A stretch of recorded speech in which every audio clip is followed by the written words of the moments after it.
नमस्कार. बाताळवडीच्या नवीन भागामध्ये तुमचं मनपूर्वक स्वागत. आजच्या या भागामध्ये आपले जे गेस्ट आहेत ते एका शैक्षणिक संस्थेचे संचालक आहेत. त्यामुळं आजचा आपला विषय पूर्णपणे भारतीय शिक्षण व्यवस्थेबद्दल आहे आणि प्रत्येकाच्या मनामध्ये शिक्षण व्यवस्थेबद्दल जे काही सर्व विचार आहेत त्या सर्व विचारांवरती आजच्या पॉडकास्टमध्ये चर्चा झालेली आहे. तर नक्कीच आजची पॉडकास्ट शेवटपर्यंत पहा. तर सुरू करूया.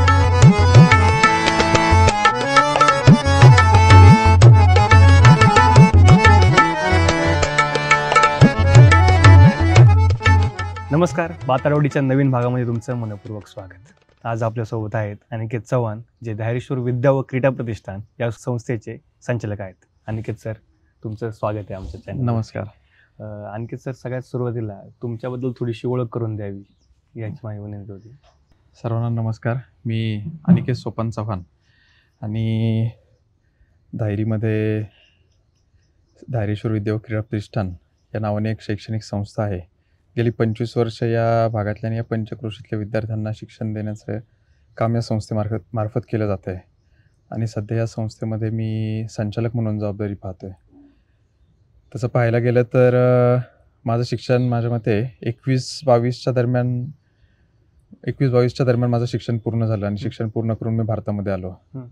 मी ग्रॅज्युएशन BSc ॲग्रिकल्चर माझं झालेलं आहे आणि पोस्ट ग्रॅज्युएशन मी MSc in waste and resource management ह्या थोड्याशा एका वेगळ्या याच्यामध्ये स्कॉटलंडला मी माझं मास्टर्स केलं आणि तो मास्टर्स करण्यामागचा थोडासा हेतू पण वेगळा होता. कारण वेस्ट अँड रिसोर्स मॅनेजमेंट जसं आपल्याकडे तर मी थोडंसं रिसर्च केला होता. भारतामध्ये 1-2 ठिकाणी माझ्या मते राजस्थानमध्ये आणि मुंबईमध्ये काही कोर्सेस आणि म्हणजे एज्युकेशनल कोर्सेस काही ऑफर केले जात होते, पण मला जे काही अपेक्षित होतं त्या गोष्टी तिथे नव्हत्या. त्याच्यामुळे मी बाहेर जाण्याचा निर्णय घेतला आणि त्या स्कॉटलंडच्या युनिव्हर्सिटीमध्ये तो अतिशय एक चांगला कोर्स मला तिथे मिळाला. त्याच्यामुळे 2 वर्ष मी त्या क्षेत्रात शिक्षण घेण्याचं ठरवलं आणि तिकडून परत आल्यानंतर माझ्या मते कोरोनानंतर माझं सगळं कोरोनाच्या आधीच पूर्ण झालं होतं, पण नंतर एक 6 महिने मी काही अनुभवासाठी तिथे राहिलो आणि त्याच्यानंतर भारतात परतल्यानंतर इकडे ही आपली जी काही घरात शिक्षण संस्था आहे, वडील काकासाहेब चव्हाण असतील, त्यांचे सहकारी जाधवर सर असतील आणि अनेक इतर सहकाऱ्यांच्या माध्यमातून ही संस्था सुरू झाली होती आणि ती अतिशय चांगल्या पद्धतीने वाटचाल करत असताना थोडीशी मनामध्ये भावना कुठेतरी आली की हे सर्व आपण याच्यामध्ये लक्ष घातलं पाहिजे आणि आधीपासूनच त्याच्यामध्ये थोडाफार इंटरेस्ट होता मला या सर्व क्षेत्रामध्ये आणि त्याच्यामुळे त्याच्यामध्ये थोडं लक्ष घालायला सुरुवात केली आणि मागच्या 1-2 वर्षापूर्वी संचालक म्हणून मी या संस्थेमध्ये जबाबदारी स्वीकारली आणि त्याच्यानंतर चांगल्या पद्धतीने ती जबाबदारी हाताळतो असं मला तरी वाटतंय. आता ज्यावेळेस तुम्ही म्हणजे एज्युकेशन घेतलं आणि त्याच्या आधी काय मनात होतं का की संस्थाच आपल्याला सांभाळायची आहे, आपल्याला पुढे जाऊन संचालक पदाचीच का ती एक नाही का म्हणजे सिनारिओ क्रिएट झाल्यानंतर ती जबाबदारी आपल्या हातात आली? नाही, आधी अजिबात असं काही डोक्यात नव्हतं, पण मी म्हटलं तसं आवड होती. घरामध्ये थोडंसं राजकीय पार्श्वभूमी असल्यामुळे राजकीय क्षेत्राची म्हणा किंवा एक सामाजिक क्षेत्राची म्हणा एक पूर्वीपासून थोडी आवड नक्कीच आहे. पण शिक्षण पूर्ण झाल्यानंतर आपल्याला हेच करायचं आहे असं अजिबात कधीच नव्हतं आणि मी म्हटलं तसं मी जे काही माझं पोस्ट ग्रॅज्युएशन केलं ते एका वेगळ्या क्षेत्रात केलं, एका वेगळ्या फील्डमध्ये केलं आणि त्या दृष्टीने किंवा त्या क्षेत्रात काम करण्याच्या दृष्टीने मी ते केलं होतं. त्याच्यामुळे इकडे आल्यानंतर आपल्याला हेच करायचं असं बिलकुल नव्हतं. मी सांगितलं इकडे आल्यानंतर जस्ट एक तो फ्लोमध्ये मी पडलो किंवा त्या सर्व गोष्टी जरा परत आणखी जवळून पाहिल्या आणि तो एक इंटरेस्ट त्याच्यामध्ये वाढत गेला आणि मग अनपेक्षितपणे म्हटलं तरी चालेल ती मग मी जबाबदारी एक हाताळायला सुरुवात केली किंवा त्याच्यामध्ये मग इन्व्हॉल्व्ह होत गेलो. ज्यावेळेस एकदम तरुण वयामध्ये अचानक ज्यावेळेस एखादी एवढी मोठी जबाबदारी येते, तर जबाबदारी ज्यावेळेस समोर आली तर त्यावेळेस ती जबाबदारी म्हणजे स्वीकारताना काय चॅलेंजेस होते? तर काय अडचणी, तुम्ही करिअर कुठलंही निवडा, जॉब असो नाही तर उद्योगधंदा असो, अडचणी तुम्हाला येणार आहेत. पण अशा काही खूप मोठ्या अडचणींना किंवा खूप मोठ्याला सामोरं गेलं असं काही नाही. कारण मी म्हटलं तसं मी अचानक काही हे झालो नाही. अचानक मी इकडे आलो आणि लगेच संचालक म्हणून जबाबदारी स्वीकारली असं झालं नाही. हळूहळू मी पहिल्या 2-3 वर्ष तर सगळ्या गोष्टी पाहत गेलो, शिकत गेलो. मी ऑफिसमध्ये जाऊन बसायचो, काही काम म्हणजे नक्की ही सर्व शिक्षण पद्धती किंवा आपली संस्था कशा पद्धतीने काम करते हे सर्व मी त्याचा अनुभव घेतला, सर्व जवळून पाहिलं आणि त्याच्यानंतर ज्यावेळी मला असं वाटलं की बाबा आपण आता ही गोष्ट हाताळण्याच्या कॅपेबल झालेलो आहोत, त्याच्यानंतर मी तो निर्णय घेतला की बाबा आपण करू शकतो आता आणि ते संचालक म्हणून ती जबाबदारी आता पाहू शकतो. तर त्याच्यामुळे खूप मोठ्या अडचणी आल्या असं नाही. सुरुवातीला निश्चितच ज्या काही मला काही डाऊट्स असायचे किंवा असं काहीतरी कुठेतरी मला शंका यायची, त्यावेळी वडील असतील किंवा संस्थेचे सल्लागार असतील त्यांचा मी त्यावेळी सल्ला घेत गेलो आणि त्यांच्या गायडन्स मधूनच माझ्यामध्ये बरेच म्हणजे सुधारणा होत गेल्या किंवा इम्प्रूव्हमेंट होत गेली. कारण मी 3 वर्षापूर्वी किंवा 4 वर्षापूर्वी ज्यावेळी भारतात आलो त्यावेळी जर मी लगेच सूत्र हातात घेतली असती तर साहजिक आहे मला ते जमणं किंवा त्या गोष्टी सर्व लक्षात येणं शक्य नव्हतं. त्याच्यामुळे ते होत गेलं. ज्यावेळेस सगळ्यात पहिल्यांदा तुम्ही आता एक विद्यार्थी म्हणून त्या संस्थेत तुम्ही होते, विद्यार्थ्यानंतर जे शिक्षक तुमचे आहेत त्या शिक्षकांसोबत ती संस्था चालवायचं काम तुमच्याकडे येऊन पडलं होतं. तर त्यावेळेस मग असं काय झालं का की विद्यार्थी असताना असं वाटायचं की मी ज्यावेळेस समजा सांभाळीत असेल किंवा मी ज्यावेळेस काहीतरी निर्णय घेणार होईल तर ह्या काहीतरी गोष्टी मी बदलून टाकेन शिक्षण पद्धतीमधल्या, असे काही कुणकुण असतील का? तर आम्ही लहान होतो, आम्ही असं काहीतरी म्हणजे ते वय असतं ना, इंग्रजी विषय काढून टाकतो बाबा मी, गणित काढून टाकतो सिलेबस मधून, तसं कदाचित असे काय होते का गोष्टी की बाबा असं वाटायचं की ज्यावेळेस मी निर्णय घेईन तर ह्या गोष्टी बदलून टाकेन? कदाचित विद्यार्थी दशेत असताना असं मी म्हटलं तसं काही माझ्या डोक्यात काही नव्हतं. पण जर एक विद्यार्थी म्हणून त्यावेळेचा जर काही आला असेल कदाचित तर असं कधीतरी मनात आलं असेल की बाबा पीटीच्या तासाला फक्त खेळायला सोडावं, पीटीच्या तासाला वर्गात कोणी बसायला लावू नये, हा कधीतरी विचार नक्कीच आला असेल माझ्या मनामध्ये. पण बाकी आणि तुम्ही जसं म्हणताय की ज्या शाळेत विद्यार्थी होतो त्या शाळेत आता किंवा त्या संस्थेत एक संचालक म्हणून काम पाहताना काही वेगळं वाटतं किंवा काही अनुभव, तर सुरुवातीला नक्कीच वेगळं होतं. कारण अनेक आपल्या संस्थेमधले शिक्षक किंवा बाकी काही विभाग प्रमुख आहेत जे संस्थेच्या सुरुवातीपासून म्हणजे ज्या 99 साली ज्यावेळी शाळा सुरू झाली अतिशय छोट्या स्वरूपाची तेव्हापासून संस्थेशी जोडले गेलेले आणि आणखी पण ते विभाग प्रमुख किंवा शिक्षक म्हणून आपल्या संस्थेमध्ये रुजू आहे. आणि त्या सर्व शिक्षकांनी मला घडवलेलं आहे. कारण मी 1ली ते 10वी, 1ली नाही पण 4थी ते 10वी याच शाळेमध्ये शिकलेलो आहे आणि त्यांचा एक शिक्षक म्हणून नक्कीच माझ्या आयुष्यावर प्रभाव राहिलेला आहे किंवा त्यांच्याकडून मी बरंच काही शिकलेलो आहे. आणि त्या शिक्षकांसमोरच आता ज्यावेळी कॉन्फरन्स रूममध्ये बसतो किंवा काही कार्यक्रमामध्ये त्या शिक्षकांसमोर मी काही भाषण करतो तेव्हा एक थोडंसं एक अभिमानाची भावना नक्कीच कुठेतरी होती सुरुवातीला.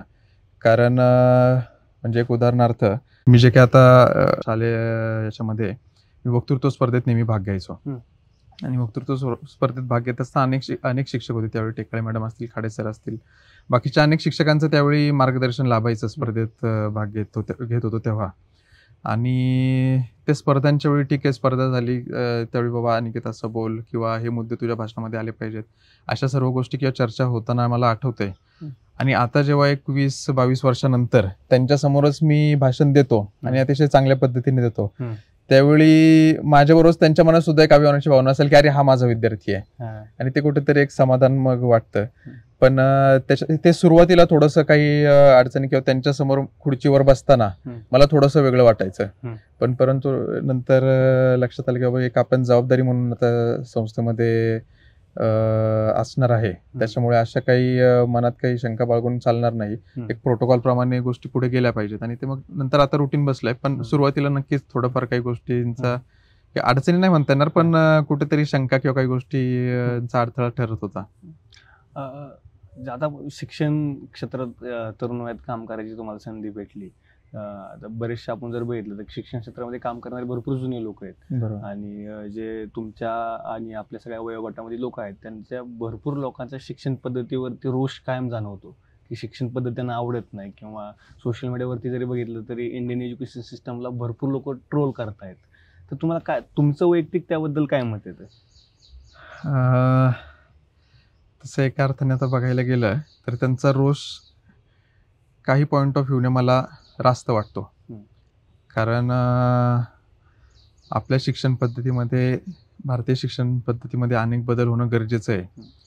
हे फक्त मलाच नाही तर अनेक शिक्षण तज्ज्ञ असतील, पॉलिसी मेकर्स असतील, त्यांच्यापासून ते साध्या विद्यार्थ्यांपर्यंत प्रत्येकाची काहीतरी तुम्ही जसं म्हटलं की तुमच्या विद्यार्थी याच्यात तुम्हाला काही बदल अपेक्षित होता का, तसं आता खूप बदल अपेक्षित होणं काळानुसार गरजेचं झालेलं आहे आणि काही बदल ऑलरेडी झालेले आहेत जे अतिशय चांगले पॉझिटिव्ह गोष्ट आहे. पण दुसऱ्या बाजूने तुम्ही जसं म्हणलं की या क्षेत्रामध्ये अनेक ज्येष्ठ लोक आहेत आणि या तरुण वयामध्ये मी काम करत असताना त्या ज्येष्ठांचं मार्गदर्शन घेणं अतिशय गरजेचं आहे. कारण किती काही केलं तरी अतिशय प्रतिकूल परिस्थितीमध्ये या सर्वांनी त्या क्षेत्रामध्ये आपलं योगदान दिलेलं आहे किंवा आणखी देत आहेत. अनेक मोठे खूप मोठे शिक्षण तज्ज्ञ असतील, संस्थाचालक असतील, ज्यांचा माझ्या काही जणांशी अगदी जवळचा परिचय आहे किंवा काही जणांना मी सोशल मीडियावर पाहतो, यूट्यूबवर पाहतो, त्यांचं काही व्याख्यान ऐकतो आणि त्यावेळी लक्षात येतं की अरे या व्यक्तींचं किंवा या सर्व तज्ज्ञांचं आत्ताच्या पिढीला मार्गदर्शन होणं खूप गरजेचं आहे. ठीक आहे, काळ बदलला, आताचं तंत्रज्ञान बदललंय, परंतु त्यांच्याकडे जो काही विचारांचा ठेवा आहे तो मला तरी असं वाटतं की आपल्या पिढीपर्यंत अजून पोहोचलेला नाही, व्यवस्थितपणे पोहोचलेला नाहीये. त्याच्यामुळे तुम्ही म्हणताय ते मी एक तरुण म्हणून माझ्या मनामध्ये काहीतरी एक वेगळं विजन नक्कीच असेल, परंतु त्याला जर त्यांचं मार्गदर्शन नसेल तर ते विजन मी व्यवस्थितपणे उतरू शकत नाही, असं माझं तरी एक प्रामाणिक मत आहे. आणि त्याच्यामुळं त्यांचं मार्गदर्शन असणं नक्कीच गरजेचं आहे. म्हणजे मला फक्त हे डिफरन्शिएट तुम्हाला करता येईल का, म्हणजे की जुन्या शिक्षण पद्धतीमध्ये तुमच्या वैयक्तिक आवडणाऱ्या कोणत्या गोष्टीत की ही पद्धत खूप चांगली आहे आणि असं वाटतं कोणत्या गोष्टीवरती तुम्हाला इम्प्रूव्हमेंट वाटते की इथे आता बदल होणं अपेक्षित आहे? सगळ्यात बेसिक मुद्दा त्याच्यामध्ये असेल जो माझ्यासहित तुम्हाला पण पटेल आणि सगळ्या आपल्या दर्शकांना पण पटेल, तो म्हणजे घोकंपट्टी.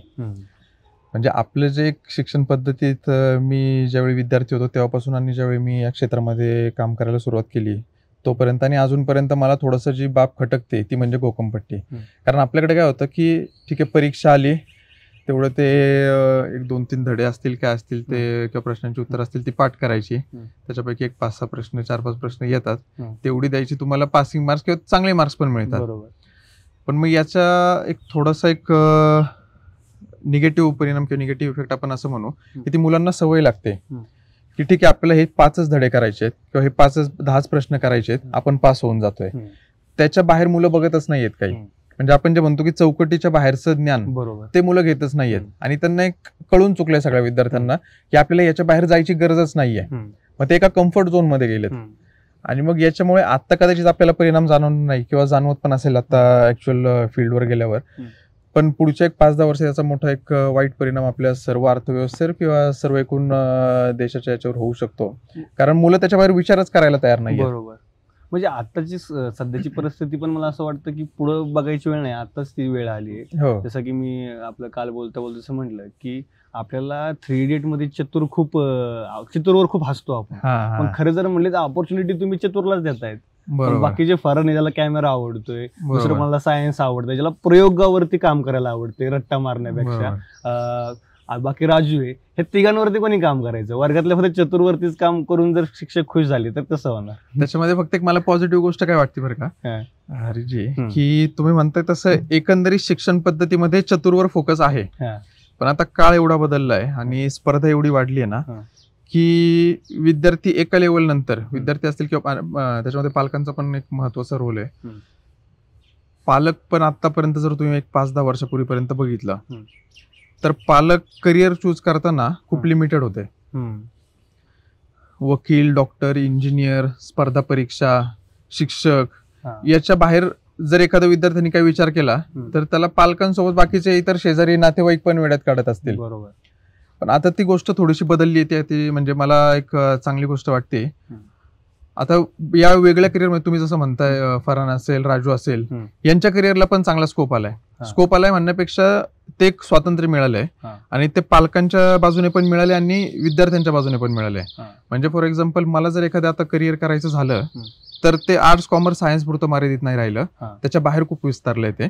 आणि हे करिअर निवडताना खूप आता कदाचित काही समाजामध्ये किंवा काही कुटुंबामध्ये ती आणखी थोडीफार अडचण येत असेल, पण आपला समाज खूप आता वाईड लेवलला विचार करायला लागला आणि ते लिमिटेशन्स ठेवत नाही. ठीक आहे, तुला फोटोग्राफी परस्यू करायची ना, त्या करिअरमध्ये जायचंय, ठीक आहे तू कर, असं एक ज्यावेळी पाठिंबा मिळतो ना ते एक चांगली गोष्ट आली. आणि त्याच्यामुळे आपण बघतोय की आपण जे म्हणतो की फ्रीलान्सिंग किंवा या ज्या गोष्टी आहेत त्या खूप मोठ्या प्रमाणात वाढत चालल्यात. आपापल्या करिअरमध्ये आपल्या पॅशननुसार करिअर चूज करणाऱ्यांची संख्या आता वाढलेली आहे. पॅशननुसार सर मला असं वाटतं करिअर चूज करतायत, पण घरच्यांचं असं म्हणणं होतं आधी तू MBA कर आणि नंतर तुला काय करायचं, आधी तू तुझं ग्रॅज्युएशन पूर्ण कर, आधी तुझं काहीतरी हे पूर्ण कर, नंतर तुला काय करायचंय.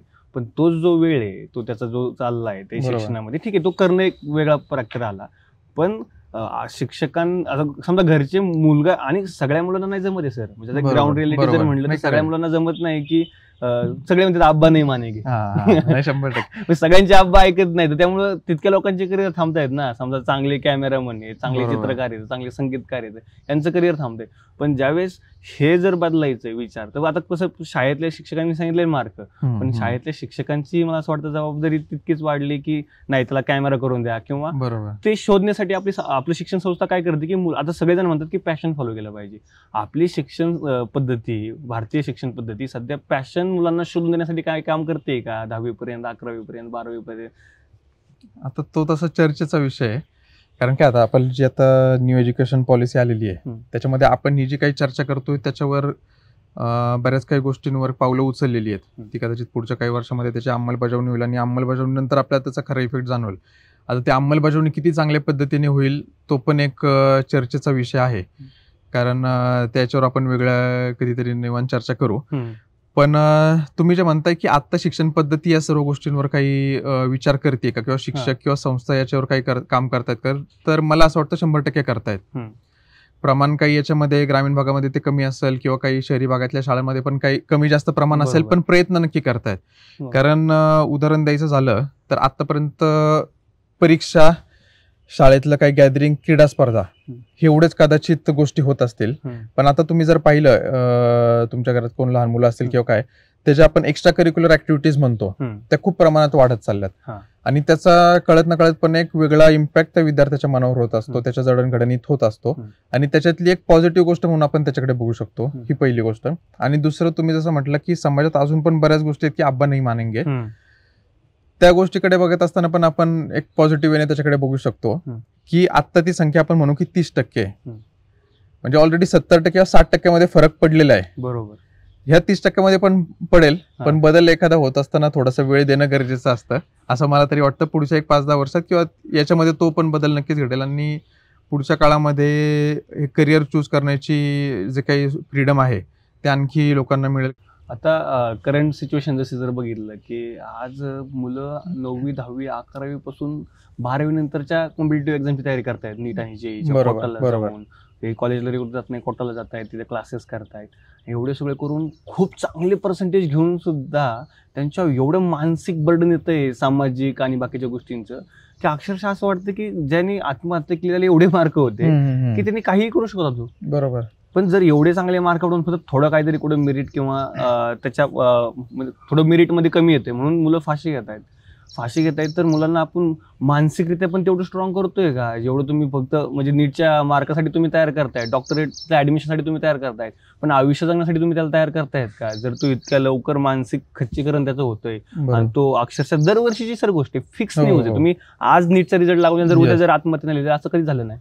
बऱ्याच्या मागची कोणाची जबाबदारी आणि याच्यावरती कसं पद्धतीने याला जबाबदार असं एक व्यक्ती किंवा हे ठरवणं मला चुकीचं वाटतं. पण एकंदरीतच आपली व्यवस्था आणि आपला समाज नक्की झाला जबाबदार आहे. त्याचं कारण असं आहे की लहानपणापासूनच मुलांवर एवढं प्रेशर आहे आणि आत्ताच्या काळामध्ये तर ते एवढं प्रचंड वाढलंय. कारण स्पर्धा एवढी वाढली, प्रत्येक पालकाला वाटतंय आपला मुलगाच पहिला आला पाहिजे किंवा पहिलाच आला पाहिजे, दुसरा आला तरी म्हणजे पालकांना काही वाईट वाटतं. म्हणजे ही जेव्हा एक कुठंतरी एक मानसिक किंवा एक सामाजिक परिस्थिती आपण ज्यावेळी निर्माण होते ना, ती नक्कीच आपल्या व्यवस्थेला धोकादायक आहे. आणि ह्या सर्व ज्या काही गोष्टी आहेत याच्यामध्ये विद्यार्थ्यांनी स्ट्रॉंग होणं ही मला तर वाटतं सर्वात पहिली स्टेप असेल. आणि दुसरी गोष्ट म्हणजे समाजाने काहीतरी आपल्यामध्ये बदल घडवणं. कारण ठीक आहे, अपेक्षा ठेवणं याच्यामध्ये काही चूक नाहीये, पण त्या अपेक्षा तो विद्यार्थी किंवा तो पाल्य पूर्ण करू शकला नाही तर त्याचं पूर्ण आयुष्यच वाया गेलं का? बरोबर. हे नाहीये. हे त्या पालकांनी पहिलं आपल्या मनामध्ये रुजवणं आणि दुसरं आपल्या पाल्याच्या मनामध्ये रुजवणं गरजेचं झालेलं आहे. अशा पालकांना डायरेक्टली तुम्ही काही मेसेज देऊ शकता का की ज्यांची मुलं आता 10वी-12वी नंतर नीट जे सारख्या गोष्टीचं प्रिपरेशन करतायत किंवा कोणत्याही चांगल्या एक्झामचं प्रिपरेशन करतायत, आता कारण का सगळ्यात फर्स्ट पर्सन पालकांनी जर समजून घेतलं तर ऍटलिस्ट त्याचं बर्डन तरी कमी होईल. पण पालकांनी तेच म्हणणं आणि आसपासच्या लोकांचं तेच म्हणणं असेल तर डेफिनेटली त्यांना वाटतं हेच आयुष्य आहे, हे नाही ऐकलं तर आपण कोणीच नाही. आता याच्यामध्ये आणखी मी एक थोडंसं म्हणजे माझं एक मत त्याच्यावर व्यक्त करतोच किंवा पालकांना एक संदेश तुम्ही जो म्हणताय तो देतो. पण याच्यामध्ये काय झालं म्हणजे मला एक फॅक्टर महत्वाचा वाटतो की आत्ताची जी पालकांची जे काही वयोगट आहे त्यांच्या काळामध्ये त्यांनी संघर्ष बघितलेला आहे, त्यांच्या आई वडिलांचा किंवा त्यांच्या गावाकडचा संघर्ष बघितलेला आहे आणि ते आता कुठेतरी शहरी भागात स्थायिक झालेले आहेत. मग त्यांच्या मनामध्ये एक भावना थोडीशी मला अशी म्हणजे मी ऑब्झर्व केलंय, त्यांच्या मनामध्ये भावना असते की अरे मी ज्या याच्यामध्ये वाढलोय, मी ज्या वातावरणामध्ये वाढलोय, मी जो संघर्ष पाहिलाय तो माझ्या मुलांनी केला नाही पाहिजे. आणि त्याच्यामुळे लहानपणापासूनच बाबा तू अभ्यास कर, कारण त्यांना जो जॉब मिळालाय, त्यांना जी संधी मिळाली ती त्यांच्या मार्क्सवर मिळालेली आहे. बरोबर. त्यांना 10वीला 12वीला ग्रॅज्युएशनला किती मार्क्स होते ना, त्याच्यावर त्यांना तो जॉब मिळालाय. त्याच्यामुळे आता त्यांच्या मनामध्ये तेच आहे की आपल्या मुलाला पण तेवढे मार्क्स मिळाले तरच त्याला चांगली संधी मिळणार आहे. म्हणजे त्याला जर 12वी 60% मिळाले तर त्याला ग्रॅज्युएशनला सायन्सला ऍडमिशन घेता येणार नाही, सायन्सला ऍडमिशन घेता येणार नाही, त्यांनी कॉमर्स आर्ट्स केलं तर त्याला चांगला जॉब काय मिळणार, चांगली नोकरी काय मिळणार. आता परिस्थिती 100% बदललेली आहे. आता परत म्हणजे एक चांगली गोष्ट त्याच्यामध्ये अशी आहे की आता फक्त मार्क्स बेस म्हणजे मार्क्सवर किंवा तुमच्या ग्रॅज्युएशनच्या सर्टिफिकेटवर कंपन्या जॉब देतात असं बिलकुल नाही. तुमच्या ऍडिशनल स्किल्स काय, तुमचं कम्युनिकेशन स्किल असेल, ऍडिशनल तुमचे काय कोर्सेस झाले, याच्यावर बऱ्याच गोष्टींचा विचार करतात. त्याच्यामुळे पालकांची जी काही पहिली मनस्थिती होती की चांगले मार्क्स तर चांगला जॉब आणि मग पुढे सेटल होणार आयुष्यात, ही आता परिस्थिती बदललेली आहे. त्याच्यामुळे पालकांनी ते समजून घेणं गरजेचं आहे की बाबा ठीक आहे, चांगले मार्क्स मिळणं हा एक फक्त त्या सर्व पुढच्या तुमच्या आयुष्याचा एक छोटा भाग आहे. बरोबर, ते गरजेचं आहे. आणि पण नाही पडले तरी त्याच्यावरच सगळे डिपेंड असं बिलकुल नाहीये. बरोबर. त्याच्यामुळे एकतर तुम्ही पहिल्या गोष्ट टेन्शन घेऊ नका. हा मला असं वाटतं सगळ्यात महत्वाचं उत्तर होतं. कारण का त्याला आपण जर म्हणलं असतो पालकांना तर काही पर्सेंटेज त्यांना ते पटलं नसतं. आणि पण आता परत पुन्हा तोच मुद्दा येतो की मी असो, आता माझं कॉलेज आता जस्ट संपलं, मी आता 2-3 वर्षापूर्वी पास आउट येतं. इंडियन एज्युकेशन सिस्टम मध्ये जर बघितलं, आज 90% समजा 100% ही गोष्ट असं आपलं इव्हॅल्युएशन करायची, 90-95% हे किंवा 99% लोक त्याला इव्हॅल्युएट करतायत त्या विद्यार्थ्याला किती मार्क आहे त्यावर. बरोबर. म्हणजे आसपासचे लोक सगळे म्हणा किंवा शिक्षक सुद्धा म्हणा बहुतांशी.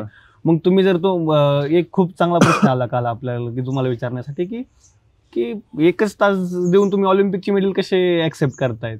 मग कसं म्हणतात की चायना एवढे मेडल नेते आणि भारताला ऑलिम्पिक्स मध्ये एवढे मेडल काय भेटत नाही. तुम्ही ठेवलाय दिवसभरातला एक पीटीचा क्लास, त्याच्यामध्ये बऱ्याच वेळेस तो सायन्सचे टीचर तो घेऊन जातात त्यांना काही शिकायचं राहिलं तर अशा ट्रेनिंग मध्ये तुम्ही ऑलिम्पिक्सचे मेडल कसे अपेक्षा ठेवताय. नाही परत म्हणजे आता आपल्या बऱ्याच चर्चेचं मूळ हे व्यवस्थेवरच जाणार आहे. त्याच्यामध्ये काही राजकीय काही गोष्टी असतील किंवा एकंदरीतच आपली सुरुवातीपासून जी व्यवस्था असेल, बरोबर, त्याला ब्लेम करण्यापेक्षा त्याच्यावर बोट ठेवण्याशिवाय आपल्याकडे सध्या तरी पर्याय नाहीये. बरोबर. त्याच्यातून मार्ग काढायचा आपल्याला निश्चित आहे. पण इथं परत संधी मी म्हणतो की तरुणांची आहे किंवा ही जबाबदारी तरुणांची. आता ज्या मागच्या पिढीचं योगदान होतं किंवा त्यांचा जो काही रोल होता या समाज व्यवस्थेमध्ये त्यांनी बजावलेला आहे, त्याच्या काही चांगल्या गोष्टी घडलेल्या आहेत, काही वाईट म्हणण्यापेक्षा आणखी चांगल्या घडू शकत होत्या, त्या घडल्या नाहीत. त्या घडवण्याची जबाबदारी आता आपली तरुणांची आहे. बरोबर. कारण तुम्ही म्हणताय तसं आता हे आपल्याला जाणवतंय की बाबा 1च तास जर तुम्ही स्पोर्ट्सचा ठेवत असाल आठवड्यातून किंवा दिवसातून, तर तुम्ही ऑलिम्पिक मेडल्स कसे हे करताय. म्हणजे आता जे काही ऑलिम्पिकमध्ये आपल्या देशाला जे काही मेडल्स मिळत आहेत ना, म्हणजे त्यांचं कौतुक करावं तेवढं कमी असं मला तरी वाटतं. कारण जे काही त्यांना फॅसिलिटीज पुरवल्या जातात किंवा एकंदरीतच त्यांना जी काही ज्या काही सिच्युएशन मधून त्या लेवलला गेलेत ना, ते म्हणजे खूप कौतुक करण्याजोग्या गोष्टी आहेत. त्याच्यामुळे बाकीचे प्रयत्न करत नाहीयेत किंवा असं आहे का, तर बिलकुल नाही. अनेक त्याच्यामध्ये कोचेस असतील, अनेक संस्था असतील, कितीतरी खेळाडू असतील, स्वतःहून ते या सर्व गोष्टींना प्रोत्साहन देत आहेत. पण त्याच्यात आणखी आपण कुठंतरी कमी पडतो आणि त्याच्यामध्ये सुधारणा करण्याची जबाबदारी आता तरुणांची असं मला तरी वाटतं. आणि सुधारणा 100% होणार. म्हणजे हेच जर तुम्ही मागच्या 40 वर्षापूर्वी गेला, 20 वर्षापूर्वी गेला, तर परिस्थिती वेगळी होती. आता परिस्थिती बदलते. म्हणजे परत मी म्हणतो तसं बदल हा होत असतो आणि चांगला बदल होत असतो, पण त्याला वेळ देणं थोडंसं गरजेचं आहे. आता जसं की मी माझ्या तरी नजरेत पहिल्यांदा मी संस्थेचं नाव बघताना असं बघितलं की विद्या व क्रीडा प्रतिष्ठान. बरोबर. विद्या आणि क्रीडा, नाही तर बाकी सायन्स आर्ट कॉलेज किंवा science art and commerce college अशी बरीच नावं पाहतोय. बरोबर. तर विद्या व क्रीडा दिले ते जसं नाव दिलंय त्या पद्धतीने तुम्ही तितका तुमच्या संस्थेत स्पोर्ट्सला कशा पद्धतीने महत्व दिलंय? 100% प्रयत्न तर करतोय आपण आणि प्रत्येक वर्षी काही ना काही नवीन गोष्टी करण्याचा प्रयत्न करतोय. आणि हे क्रीडा किंवा हे स्पोर्ट्स शिक्षणामध्ये इन्क्लूड करण्याचा फक्त ते विद्यार्थ्यांनी मेडल मिळवणं किंवा स्पर्धेत सहभागी होऊन काहीतरी पारितोषिक मिळवणं हा अजिबातच नाहीये. तो माझ्या तरी मते तो सेकंडरी पार्ट राहील. कारण खेळाचं महत्व आहे खूप एक वेगळ्या लेवलचं महत्व आहे. फक्त पारितोषिक मिळवणं किंवा स्पर्धेत सहभागी होणं ही एक गोष्ट झाली, पण त्या एखाद्या स्पर्धेत विद्यार्थी जेव्हा सहभागी होतो त्यावेळी खूप मोठ्या प्रमाणात त्याच्यामध्ये शारीरिक आणि मानसिक बदल होत असतो. म्हणजे तुम्ही जर उदाहरण म्हणून तुमचे जर कोणी जवळचे मित्र खेळाडू वगैरे असतील किंवा आता जे काही चांगल्या पद्धतीचे आपण खेळाडू बघतो, म्हणजे तुम्ही जर बघितलं ना तर तुम्हाला कळून जातं की अरे नाही, हा काहीतरी खेळाडू आहे, कुठला तरी खेळ का पण हा विद्यार्थी किंवा हा माणूस खेळतोय. त्याचं कारण असं की एक वेगळं तो पर्सनॅलिटीच एक वेगळी तयार होऊन जाते खेळातून. मग त्याच्यामध्ये मानसिकरित्या खूप तो व्यक्ती स्ट्रॉंग होतो. आणि एखादा सांघिक खेळ खेळत असताना टीमवर्क आपण म्हणू, टीमवर्कची भावना कुठेतरी आपोआप ती रुजली जाते किंवा कम्युनिकेशन स्किल आपोआप त्याच्यामध्ये वाढल्या जातात. एक एकत्रितपणे यायची भावना कुठेतरी तयार होते. शारीरिक आपण जे काही म्हणतो स्वास्थ्य ते सुधारतं, मानसिक स्वास्थ्य सुधारतं. म्हणजे ह्या अनेक गोष्टी एखाद्या तुम्ही स्पर्धेत सहभागी झाल्यानंतर होत असतात. आणि त्याच्यामुळे मला तरी मी विद्यार्थी म्हणजे शाळेमध्ये कधी बोलताना सांगत असतो की बाबांनो, तुमचा नंबर येऊ न येऊ तुम्ही स्पर्धेत सहभागी नक्की व्हा. कारण काय, ह्या सर्व ज्या गोष्टी आहेत ना, म्हणजे माझा नंबरच येणार नाही, मला नीट खेळताच येत नाही, मग कशाला उगाचच मला कोण काहीतरी बोलल, याचा जर विचार करत गेलं तर तुमचं म्हणजे तुम्हाला त्या खेळाचा अनुभव येणार नाही ही वेगळी गोष्ट. पण ह्या बाकीच्या ज्या काही गोष्टी आहेत ना, तुम्ही ऍज अ पर्सन म्हणून किंवा पर्सनॅलिटीमध्ये चेंजेस तुमचे जे शालेय वयात होणं अपेक्षित आहे ते तुमच्यामध्ये होणार नाहीत. आणि त्याच्यामुळे आपल्या शाळेमध्ये तर म्हणजे गेल्या अनेक वर्षापासून खेळांचं महत्व आहेत. पण मागच्या 1-2-3 वर्षात आपण काही एक चांगल्या पद्धतीचं क्रीडा म्हणजे स्पोर्ट्स फॅसिलिटीज द्यायचा प्रयत्न करतोय. त्याच्यामध्ये रायफल शूटिंग आहे, आर्चरी आहे, फुटबॉल आहे, क्रिकेट आहे, अतिशय उत्कृष्ट दर्जाचं. आणि म्हणजे आपण जे म्हणतो की इंटरनॅशनल लेवलला जसे काही टर्फ्स किंवा ग्राउंड असतात त्या प्रकारचं आपण टर्फ आता आपण एका युनिटला आपण दिलेलं आहे. आणि त्या पद्धतीने आपण विचार करायला लागलेलो आहे की ठीक आहे, आपल्याला खो खो, कबड्डी किंवा बाकीचे जे खेळ आहेत, पारंपरिक खेळ आहेत, ते विद्यार्थ्यांना कळणं आणि त्या स्पर्धेमध्ये सहभागी होणं गरजेचं आहे. पण काळानुसार आपल्याला बदल फक्त शिक्षणात किंवा फक्त टेक्नॉलॉजीमध्ये नाही पाहिजेत, तर याच्यामध्ये पण आपल्याला बदल घडवणं गरजेचं आहे. कारण पुढच्या काळामध्ये आता आपण पाहतोय ऑलिम्पिकमध्ये जे काही बऱ्यापैकी मेडल मिळाले ते आर्चरी, रायफल शूटिंग या संबंधित खेळांना मिळालेले आहेत. त्याच्यामुळे त्या खेळांना महत्व देणं किंवा आतापासूनच ते विद्यार्थ्यांना त्या फॅसिलिटीज पुरवणं गरजेचं झालेलं आहे. आणि एक संस्था चालक किंवा संस्थेचा एक पदाधिकारी म्हणून त्या गोष्टी जास्तीत जास्त देण्याचा इथून पुढच्या काळात पण माझा प्रयत्न नक्कीच असेल. जसं की तुम्ही फॉरेनमध्ये जाऊन एज्युकेशन घेतलं, वेगळ्या देशात जाऊन शिक्षण घेतलं आणि नंतर इकडे आलात, तर दोन्हीकडे ऑब्झर्वेशनमध्ये काय बदल जाणवले त्यांच्या एज्युकेशन सिस्टममध्ये आणि आपल्या एज्युकेशन सिस्टममध्ये? प्रचंड फरक. म्हणजे मी ॲक्च्युली BSc ॲग्रिकल्चर केलं मी कॉलेज ऑफ ॲग्रिकल्चर बारामतीला. त्यावेळी तिथे त्या कॉलेजमध्ये एक आपण जे म्हणतो एक्सचेंज प्रोग्राम टाईप एक होता की 3 वर्ष तुम्ही बारामतीमध्ये शिकायचं ॲग्री कॉलेजला आणि शेवटचं 1 किंवा 2 वर्ष नेदरलँड्सच्या एका कॉलेजला शिकायचं. तर मी मग त्यावेळी पण 1 वर्ष नेदरलँड्सला गेलो. त्याच्या आधी मी सुरुवातीला माझ्या सेकंड इयरला असताना इस्रायलला 1-1.5 महिन्यासाठी मी गेलो होतो असंच एक्सचेंज प्रोग्रामसाठी.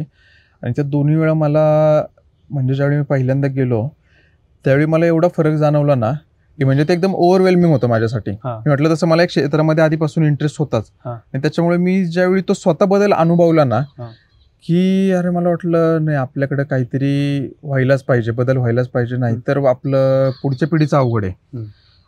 आणि बदल म्हणजे काही स्पेसिफिक गोष्टी मी थोडक्यात सांगतो. त्याच्यामध्ये मला असं वाटतं की इंटरॅक्टिव्ह लर्निंग त्यांच्याकडे खूप मोठ्या प्रमाणात होतं किंवा रिसर्च बेस्ड लर्निंग खूप मोठ्या प्रमाणात त्यांच्याकडे. ह्या 2 गोष्टी मला बाकी पद्धतीमध्ये आपल्याकडे काही चांगल्या गोष्टी, आपली एकदम शिक्षण पद्धती वाईट असं बिलकुल नाही, आपण त्याच्यातूनच घडलोय. पण ह्या ज्या काही गोष्टी आहेत ना, ह्या गोष्टी आपल्याकडे येणं खूप गरजेचं आहे. कदाचित काही युनिव्हर्सिटीजमध्ये, आपल्या कॉलेजेसमध्ये मागच्या काही 5-10 वर्षात ते बदल घडत आलेत, पण ते शेवटच्या म्हणजे शाळेपर्यंत येऊन पोहोचणं आणि ग्रामीण भागापर्यंत पोहोचणं ते गरजेचं आहे असं मला वाटतं. इंटरॅक्टिव्ह लर्निंग म्हणजे काय, तिथे ज्यावेळी गेलो आम्ही पहिले म्हणजे रुटीन बसलं, कॉलेज वगैरे व्यवस्थित सुरू झालं, त्यावेळी त्यांचं टीचर वगैरे आल्या आणि म्हणजे सुरुवात त्यांनी एक टॉपिक दिला, काहीतरी आता एक्झॅक्ट लक्षात नाही, टॉपिक दिला आणि त्यांनी सांगितलं की तुम्ही तुमच्यात डिस्कशन करा, तुम्ही तुमच्यात ग्रुप करा 1-2 3-3 जणांचे आणि मग तुम्ही तुमच्यात डिस्कशन करा या रिलेटेड काही ते आणि मग मला प्रेझेंट करा. म्हणजे हे जे होतं ना त्याच्यामध्ये असं झालं की मला विचार करायला वाव मिळाला. म्हणजे इकडे जे होतं ना की 5 प्रश्न करायचे किंवा हा एक धडा करायचा आहे ते तिथे नाहीये. म्हणजे ते आणि एकदम प्रखरपणे जाणवतं ते मला. आपण असं धरू की काय म्हणू आपण, एक मानवी किंवा ह्युमन बॉडीवर थोडक्यात ह्युमन बॉडी हा टॉपिक असेल तर आपल्याला शिकवलं जातं काय, ठीक आहे, रक्ताभिसरण प्रक्रिया, शरीराचे अवयव हे हे हे हे याचं का म्हणजे प्रत्येक अवयवाचं काम कसं चालतं हे एवढं आपल्याला शिकवलं हे गरजेचं आहे. पण मग तिथे गेल्यावर चर्चा काय झाली आमची, म्हणजे काय होऊ शकते का, ठीक आहे हृदयाचं हे पार्ट्स आहेत, म्हणजे हे काम आहे ना, तर हे काम जर झालं नाही तर शरीरावर नक्की कशा पद्धतीने परिणाम होऊ शकतो, म्हणजे चर्चेला तो वाव मिळाला ना. मग त्याच्यात तुम्ही काहीतरी एक मुद्दा मांडला, मी काहीतरी एक मुद्दा मांडला, आणि त्याच्यातून आणखी काहीतरी नवीन चर्चा झाली. आणि हे चर्चा फक्त आमच्यात झाली ते ठीक आहे, त्याच्यानंतर आम्ही सगळ्यांसमोर ते आमचे विचार मांडले आणि आम्ही ही आमच्यामध्ये चर्चा केली. मग त्याच्यातून खालून प्रश्न आले, बाबा तुम्ही चर्चा केली पण मला असं वाटतंय, त्याच्यातून आणखी चर्चा वाढली. आणि मग हे जेव्हा सगळं झालं ना, त्याच्यानंतर त्या शिक्षकाला वेगळं काही सांगायची गरज पडली नाही. म्हणजे लक्षात आलं का तुमच्या, की हे सगळं विद्यार्थ्यांतूनच आलं आणि आमच्याच विचारातून आलं. आणि हे जेव्हा पहिल्यांदा ज्यावेळी केलं तेव्हा ठीक आहे, आम्ही 2च मिनिटं चर्चा केली असेल आणि समोर बोलताना 1च मिनिट बोललो असेल, कारण आम्ही त्या मानसिकतेत नव्हतोच. पण हे ज्यावेळी वर्ष संपलं त्यावेळी आम्ही 15-15, 20-20 मिनिटं फक्त बोलायचो, प्रेझेंटेशन द्यायचो आणि चर्चा 1-1 तासभर करायचो. कारण त्यावेळी तो ब्रेन म्हणजे आपलं ते विचार करण्याची क्षमताच त्या पद्धतीने तयार झाली होती किंवा बदलली होती. हा एक मुद्दा. दुसरा मुद्दा म्हटलं याच्यातच मी मेन्शन केलं की प्रेझेंटेशनचा एक, तो पण एक मला खूप एक आवडलेली गोष्ट होती की तुम्ही जे काही किंवा मी पुढच्या गोष्टी करून रिसर्चवरून परत प्रेझेंटेशनकडे येतो. मी जे म्हटलं की रिसर्च बेस्ड लर्निंग म्हणजे चर्चा झाली, याच्यातून पण आपल्याला विचार करायला वाव मिळाला. दुसरी गोष्ट मग ते काय करायचे, ठीक आहे तुम्ही आज चर्चा केली ठीक आहे, आता तुम्ही एक काम करा, घरी जावा, म्हणजे रूमवर जाऊ तुमच्या, आणि होमवर्क म्हणून ते काही प्रश्न उत्तर नव्हते देत, याच्यातून तुम्हाला आणखी काही गुगलवरून किंवा रिसर्चच्या अनेक पब्लिश हे वेबसाईट्स आहेत ज्याच्यावर रिसर्च रिपोर्ट्स पब्लिश केले आहेत वेगवेगळे, त्याच्यातून तुम्ही माहिती घ्या. मग त्याच्यातून आणखी डीप नॉलेज मिळत गेलं, आणखी क्रिटिकल नॉलेज मिळत गेलं, टेक्निकल नॉलेज मिळत गेलं. जो विचार ठीक आहे काही टेक्निकल गोष्टी आपण नाही विचार करू शकत किंवा माहितीच नसतात आपल्याला, पण तो रिसर्च रिपोर्ट वाचल्यानंतर ते आपल्या लक्षात आल्या गोष्टी, गुगलवरून काही नवीन गोष्टी शिकायला मिळाल्या. आणि मग त्या सर्व तुम्ही रिसर्च करा, त्याच्यावर एक स्पेसिफिक रिपोर्ट बनवा त्या टॉपिकवर, आणि पुढच्या 3-4-5 दिवसांनी तो मग डिटेलमध्ये परत टॉपिक तुम्ही शेअर करा. आता पहिली ग्रुप डिस्कशन झालं, नंतर हा इंडिव्हिज्युअल रिसर्च झाला, आणि नंतर इंडिव्हिज्युअल म्हणजे एका व्यक्तीने त्या टॉपिकवर त्यांच्या प्रेझेंटेशन द्यायचं. म्हणजे ही सर्व जी काही प्रोसेस आहे ना, त्याच्यामध्ये क्रिटिकल थिंकिंगला खूप वाव मिळतोय. तुमचं कुतूहल खूप वेगळ्या लेवलला जातंय. म्हणजे एक प्रश्न त्यांनी कदाचित दिला असता की ठीक आहे, म्हणजे मी म्हटलो तसं आपले हृदयाचं काम सांगा किंवा हृदय कशा प्रकारे फंक्शन करतं ते द्या, ते एक 4-5 मुद्द्यामध्ये दिलं असतं. पण त्या एका याच्यावर मी एवढं मग मला काय काय गोष्टी नवीन नवीन कळत गेल्या ज्या मला माहिती नव्हत्या, आणि त्या बाकी लोकांपर्यंत पोहोचल्या, आणि त्यांच्या चर्चेतून आणखी काही नवीन गोष्टी कळत गेल्या.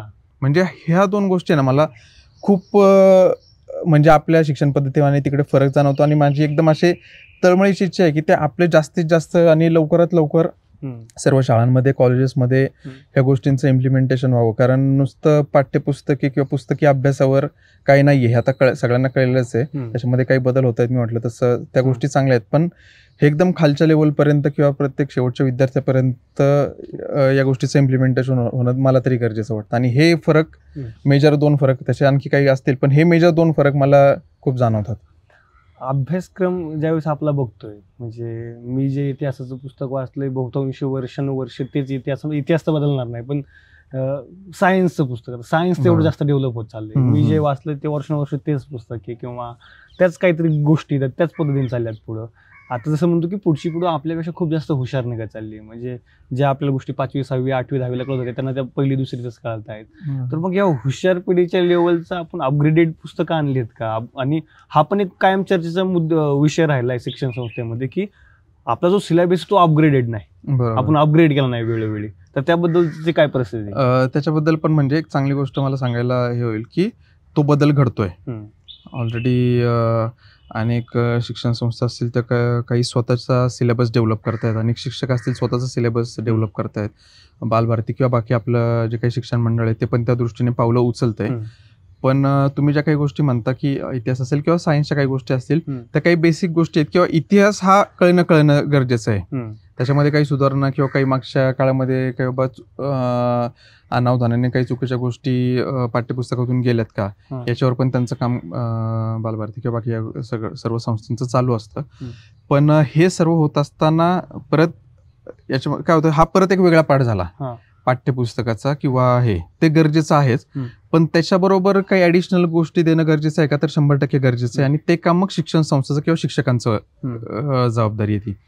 कारण मी म्हटलं तसं या नवीन एज्युकेशन किंवा न्यू एज्युकेशन पॉलिसीमध्ये अनेक चांगले बदल घडणार आहेत पुढच्या काही काळामध्ये, पण हे बदल घडवायची जबाबदारी आणि त्याचं ऍक्च्युअल इम्प्लिमेंटेशन करायची जबाबदारी शिक्षण संस्थांची आणि शिक्षकांची आहे. बरोबर. त्याच्यामुळे पुढच्या काळामध्ये या दोन घटकांचा खूप महत्वाचा रोल आपल्या शिक्षण पद्धतीमध्ये राहणार आहे. कारण थोडक्यात होतं असं की ठीक आहे, सरकार किंवा हे सर्व पॉलिसी मेकर्स एक गोष्ट करतायत, पण ती शेवटच्या घटकापर्यंत पोहोचते का हे बघणं खूप गरजेचं आहे. आणि बाकी योजना असतील किंवा काय असतील त्याच्यामध्ये ठीक आहे बाबा, एखादी योजना पोहोचली नाही तर आपण कन्सिडर करू शकतो, पण शिक्षण व्यवस्थेमध्ये हे सर्व बदल पोहोचणं खूप गरजेचं झालेलं आहे. आणि शिक्षकांनी किंवा संस्था चालकांनी ते अतिशय उत्तमपणे किंवा आपल्याकडून त्यांना आणखी ऍडिशनल देऊन काय बदल चांगले करता येतील त्याच्यावर भर देणं गरजेचं आहे. आता कायमस्वरूपी म्हणलं जातं की शिक्षक हा अख्ख्या देशाचा पाया रचतोय का, तर तो विद्यार्थी घडवतोय. तर काही नाही म्हणत, शिक्षकाच्या हातात अख्ख्या देशाची पुढची काळ आहे. बरोबर. कारण ते जे विद्यार्थी देत आहेत ते देश चालवणार आहेत. बरोबर. तर शिक्षकांना पण ट्रेनिंग देणं गरजेचं आहे. आता शिक्षक जे आता जुन्या शिक्षण पद्धतीमध्ये शिकलेत, तर त्या नवीन विद्यार्थ्यांना शिकण्यासाठी पण काय पावलं उचलली जाणं गरजेचं आहे किंवा काय उचलले जाऊ लागले सध्या? आता या संदर्भात तुम्ही मगाशी मला एक विचारलं होतं की तुम्हाला काही अडचणी किंवा काही ही जबाबदारी सांभाळताना, तर अडचणी असं काही नाही, पण मला सगळ्यात मोठं चॅलेंज हेच नेहमी वाटतंय आणि वाटत राहणार आहे आणि त्या दृष्टीनेच माझे काही प्रयत्न राहणार आहेत की आपण फक्त एका शिक्षण संस्थेचे संचालक म्हणून नाही काम किंवा जबाबदारी आपली, तर आपण एवढे 8, 9, 10,000 विद्यार्थ्यांचं भविष्य घडवणार आहे. आणि हे तसं तुम्ही बारकाईने विचार केला तर खूप मोठं चॅलेंज आहे. बरोबर. कारण ह्या 10,000 विद्यार्थ्यांना जर आमच्याकडूनच व्यवस्थित सगळ्या गोष्टी पुरवल्या गेल्या नाहीत, व्यवस्थित मार्गदर्शन झालं नाही, व्यवस्थित सुविधा पुरवल्या गेल्या नाहीत किंवा त्यांना व्यवस्थित एक्सपोजर दिलं गेलं नाही, तर ही 10,000 मुलांनी पुढची त्यांची कुटुंब ह्या सगळ्याची जबाबदारी आमच्यावर आहे. बरोबर. आणि तुम्ही म्हणताय तसं ती शिक्षकांवर आहे. आणि त्याच्यामुळे एक आपल्या संस्थेमध्ये आपण एक चांगला उपक्रम आपण मागच्या काही 1-2 वर्षात असा चालू केला आहे. तुम्ही म्हणता तसं शिक्षकांवर मोठी जबाबदारी या सर्वांना घडवण्याची. त्याच्यामुळे शिक्षकांना आपण ट्रेन करतोय, शिक्षकांच्या कार्यशाळा आयोजित करतोय. त्याच्यामध्ये अनेक ज्येष्ठ शिक्षक तज्ज्ञ असतील किंवा त्या स्पोर्ट्सचे काही त्याच्यातील तज्ज्ञ असतील, मार्गदर्शक असतील, त्यांचं मार्गदर्शन आपण या शिक्षकांना पहिलं देतोय. कारण आता पद्धती बदललेली आणि आता काळ बदललेला आहे. त्याच्यामुळे आपण जे आपल्या वयामध्ये शिकवलं किंवा आपल्या शिक्षकांनी आपल्याला जे शिकवलं ते आत्ताच्या मुलांना शिकून चालणार आहे का, तर अजिबात नाही. बरोबर. म्हणजे अजिबात त्या पद्धतीने जाऊन चालणार नाही. आपल्याला खूप ॲडिशनल गोष्टी त्याच्यामध्ये द्याव्या लागणार आहेत. आणि झालं असं, मागाचं थोडंसं मी कोरिलेट करतो, तुम्ही म्हटलं तसं पाठ्यपुस्तकांमधून ज्ञान मिळतंय, पण आता एक अडचण किंवा एक संधी, आता अडचण आणि संधी दोन्ही आहे की ऑनलाईन सगळं मोफत आहे. हो, म्हणजे तुम्हाला युट्यूबवर जर गेला, काही पण कन्सेप्ट आली, गुगलवर गेला, हजारो तुम्हाला फ्री आर्टिकल्स मिळतील, हजारो फ्री व्हिडिओज मिळतील आणि एकदम सोप्या पद्धतीत तुम्हाला ते कन्सेप्ट तुमची क्लिअर होऊन जाईल. बरोबर. त्याच्यामुळे ही गोष्ट घडत असताना शिक्षकांची जबाबदारी अजून वाढतीये की ठीक आहे, ऑनलाईन मध्ये परत तोटे त्याचे म्हणजे दोन्ही बाजू आल्या त्याला, पण हे विद्यार्थ्यांना एकदम फ्री ऍक्सेस आहे आणि एकदम इझी ऍक्सेस झालाय. प्रत्येकाच्या हातामध्ये मोबाईल आहे आता, प्रत्येकाच्या इंटरनेट कनेक्शन आहे. आणि त्याच्यामुळे मग त्याचा विद्यार्थ्याचा आणखी एक म्हणजे थोडासा तोटा त्याचा असा होतोय की ठीक आहे, शिक्षकांना विचारायची मला काही गरजच नाहीये ना, कळलं नाही कळलं कशाला प्रश्न विचारू, मी घरी जातो, गुगलवर करतो, पाहतो, त्यांनी त्याचं उत्तर लिहितो वहीमध्ये लिहून. परत प्रश्न विचारायचं कुठंतरी विद्यार्थी कमी पडतायत किंवा ह्याची गरजच नाही असं त्यांच्या मनामध्ये भावना झालेली आहे ऑलरेडी. पण ते जर प्रश्न विचारले नाहीत तर ते मी म्हटलं तसं त्यांच्या कुतूहलाला चालनाच मिळणार नाही, त्यांच्या बुद्धीला चालनाच मिळणार नाही. म्हणजे माझा पुढचा प्रश्न हाच होता की आता ऑनलाईन जे एज्युकेशन होतंय, ऑनलाईन एज्युकेशन खरंच किती लेवल पर्यंत पोहोचतंय, त्याचे फायदे काय व्हायला लागले आणि तोटे काय जाणवायला लागले, तर हाच एकदम मूळ माझा प्रश्न होता. आता ती जी परिस्थिती होती ना कोरोनाची, ती अतिशय विचित्र परिस्थिती होती आणि त्या काळामध्ये ऑनलाईन एज्युकेशन आपल्याकडे आलं.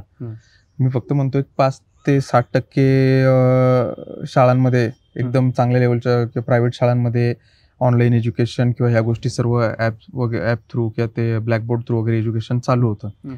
बाकीच्याकडे काही गरज नव्हती.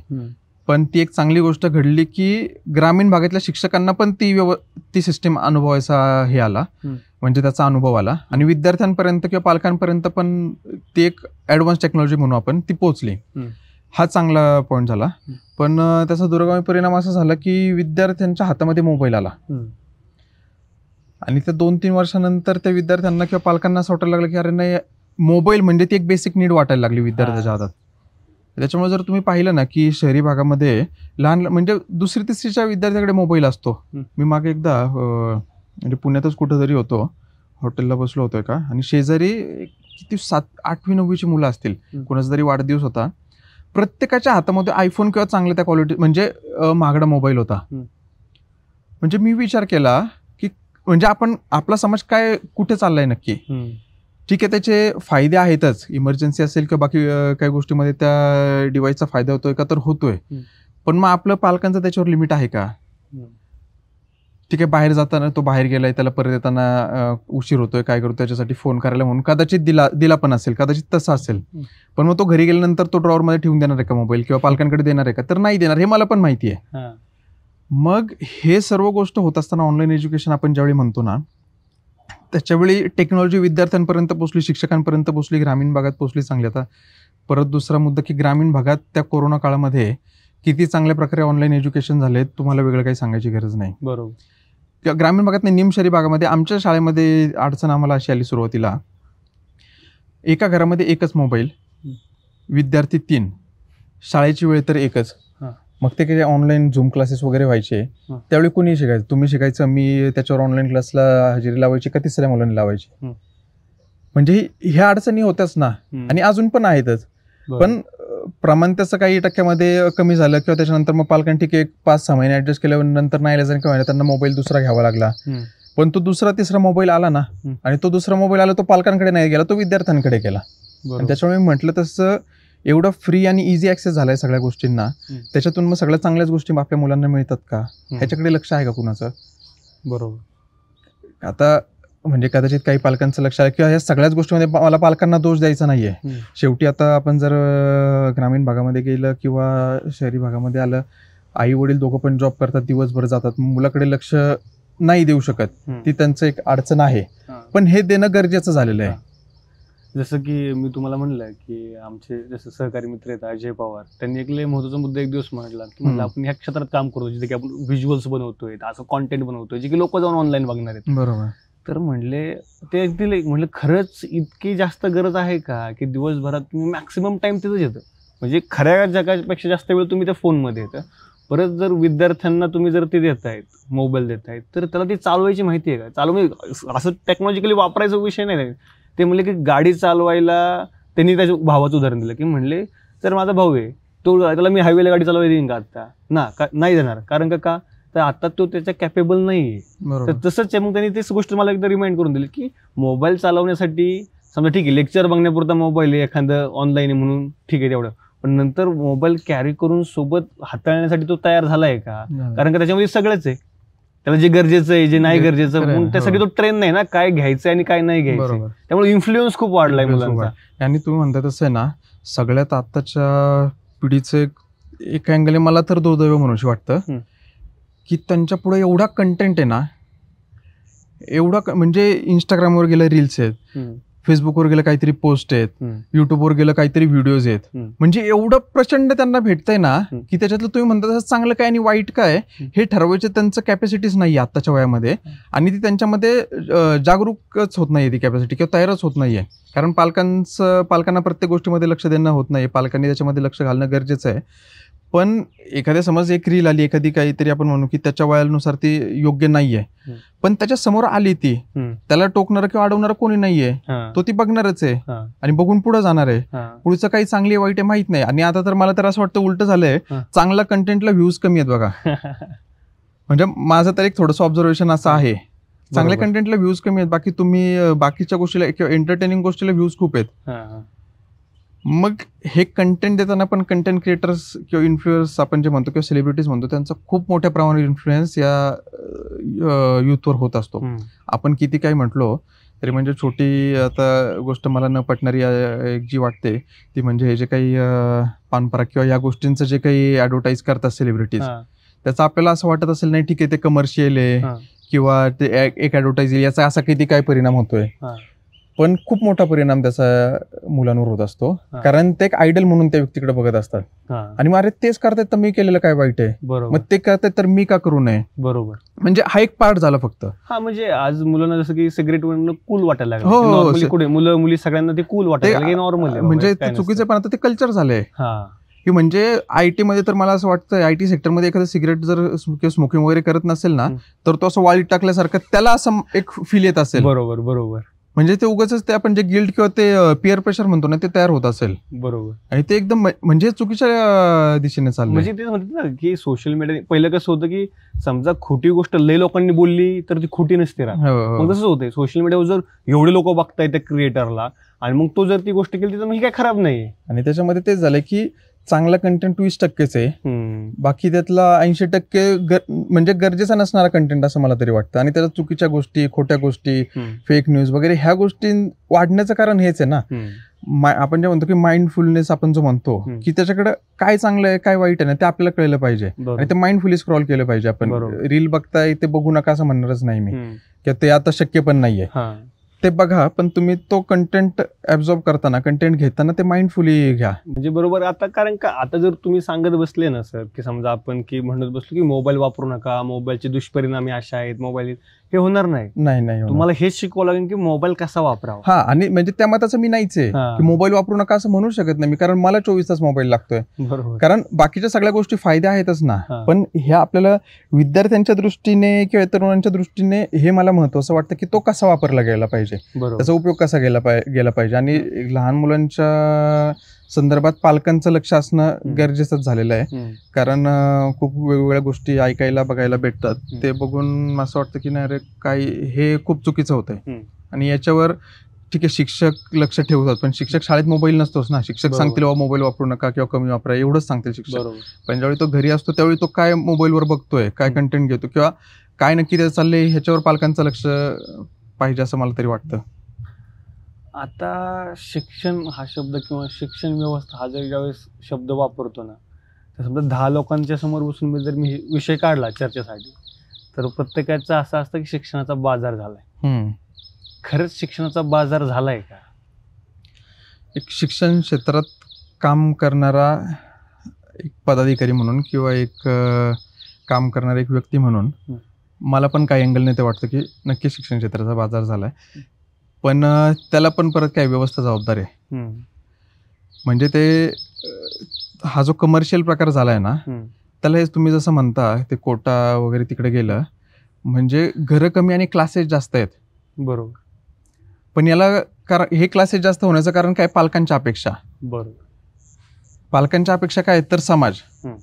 म्हणजे ह्या परत गोष्टी आणि बाजार होण्यामागचं आता प्रत्येक जण एखाद्या क्षेत्रामध्ये करिअर करत असताना किंवा काम करत असताना त्याच्याकडे कुठल्या दृष्टीने बघतोय हा ज्याचा त्याचा प्रश्न आहे किंवा त्याचं ते विजन आहे.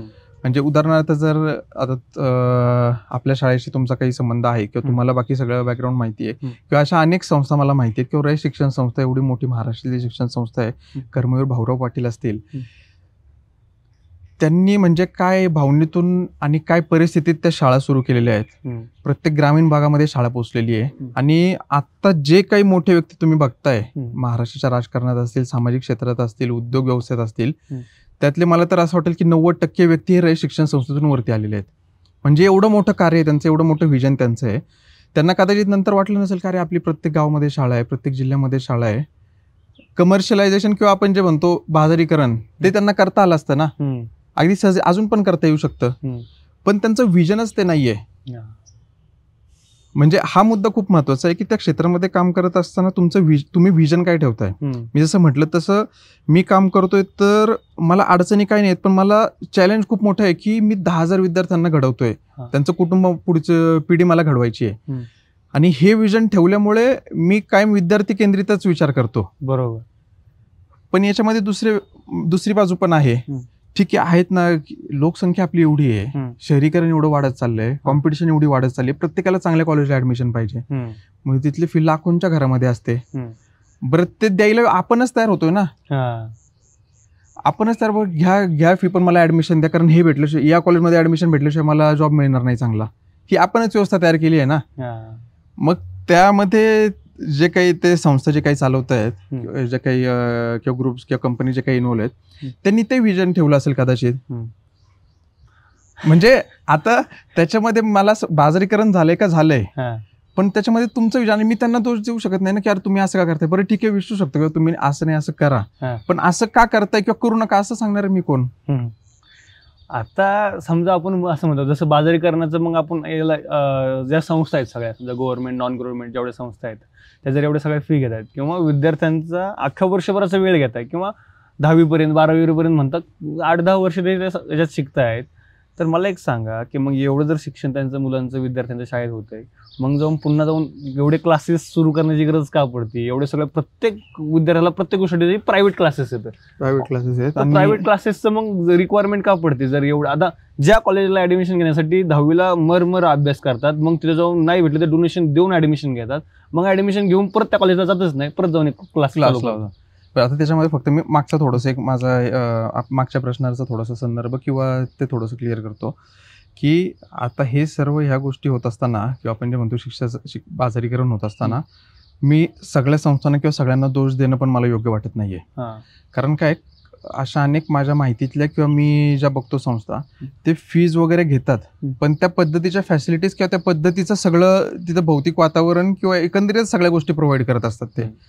आणि त्याच्यामुळे मी एक संस्था चालवतो, त्याच्यामुळे मला माहिती आहे की काय अडचणी किंवा काय एखादी संस्था चालवत असताना काय काय गोष्टींचा विचार करावा लागतो, कशा पद्धतीने सर्व ते हाताळावं लागतं. आणि त्याच्यामुळे काही गोष्टींना पैसे तर लागतातच, त्याच्यामध्ये नो डाऊट. पण परत बेसिक पॉईंट होतोय, बाजारीकरण एकंदरीत झालं आणि ते व्यवस्थेने केलंय. आता तुमचा पुढचा प्रश्न हा की क्लासेसची गरज काय, तर परत पालकांच्या अपेक्षा.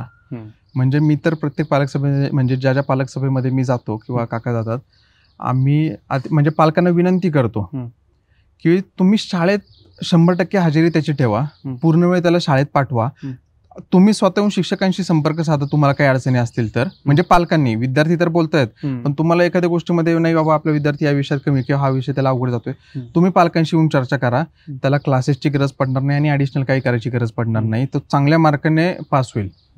पण प्रॉब्लेम असा झालाय, आणि म्हणजे हे फक्त शाळेच्या दृष्टीने म्हणत नाही आम्ही, ते विद्यार्थ्याच्या दृष्टीने म्हणतोय. मुलाचं तुम्ही शेड्यूल बघा आत्ताच्या विद्यार्थ्यांचं. सकाळी समज 7ला शाळा असेल, 7 ते 12 शाळा करतात, घरी जातात, अर्धा तास फ्रेश होतात, 2 ते 4 ट्युशन करतात, शाळेचा म्हणजे जो ट्युशन आपला तो करतात. तिथून काही काही ते घरी पण येत नाही, तिथून काहीतरी कराटे, तायक्वांदो, ॲबॅकस, चेस म्हणजे स्पोर्ट्सच्या क्लासेसला काहीतरी जातात, ॲडिशनल एक्स्ट्रा करिक्युलर ॲक्टिव्हिटीजला. तिथून घरी येतात, जेवतात, अभ्यास करतात, झोपतात.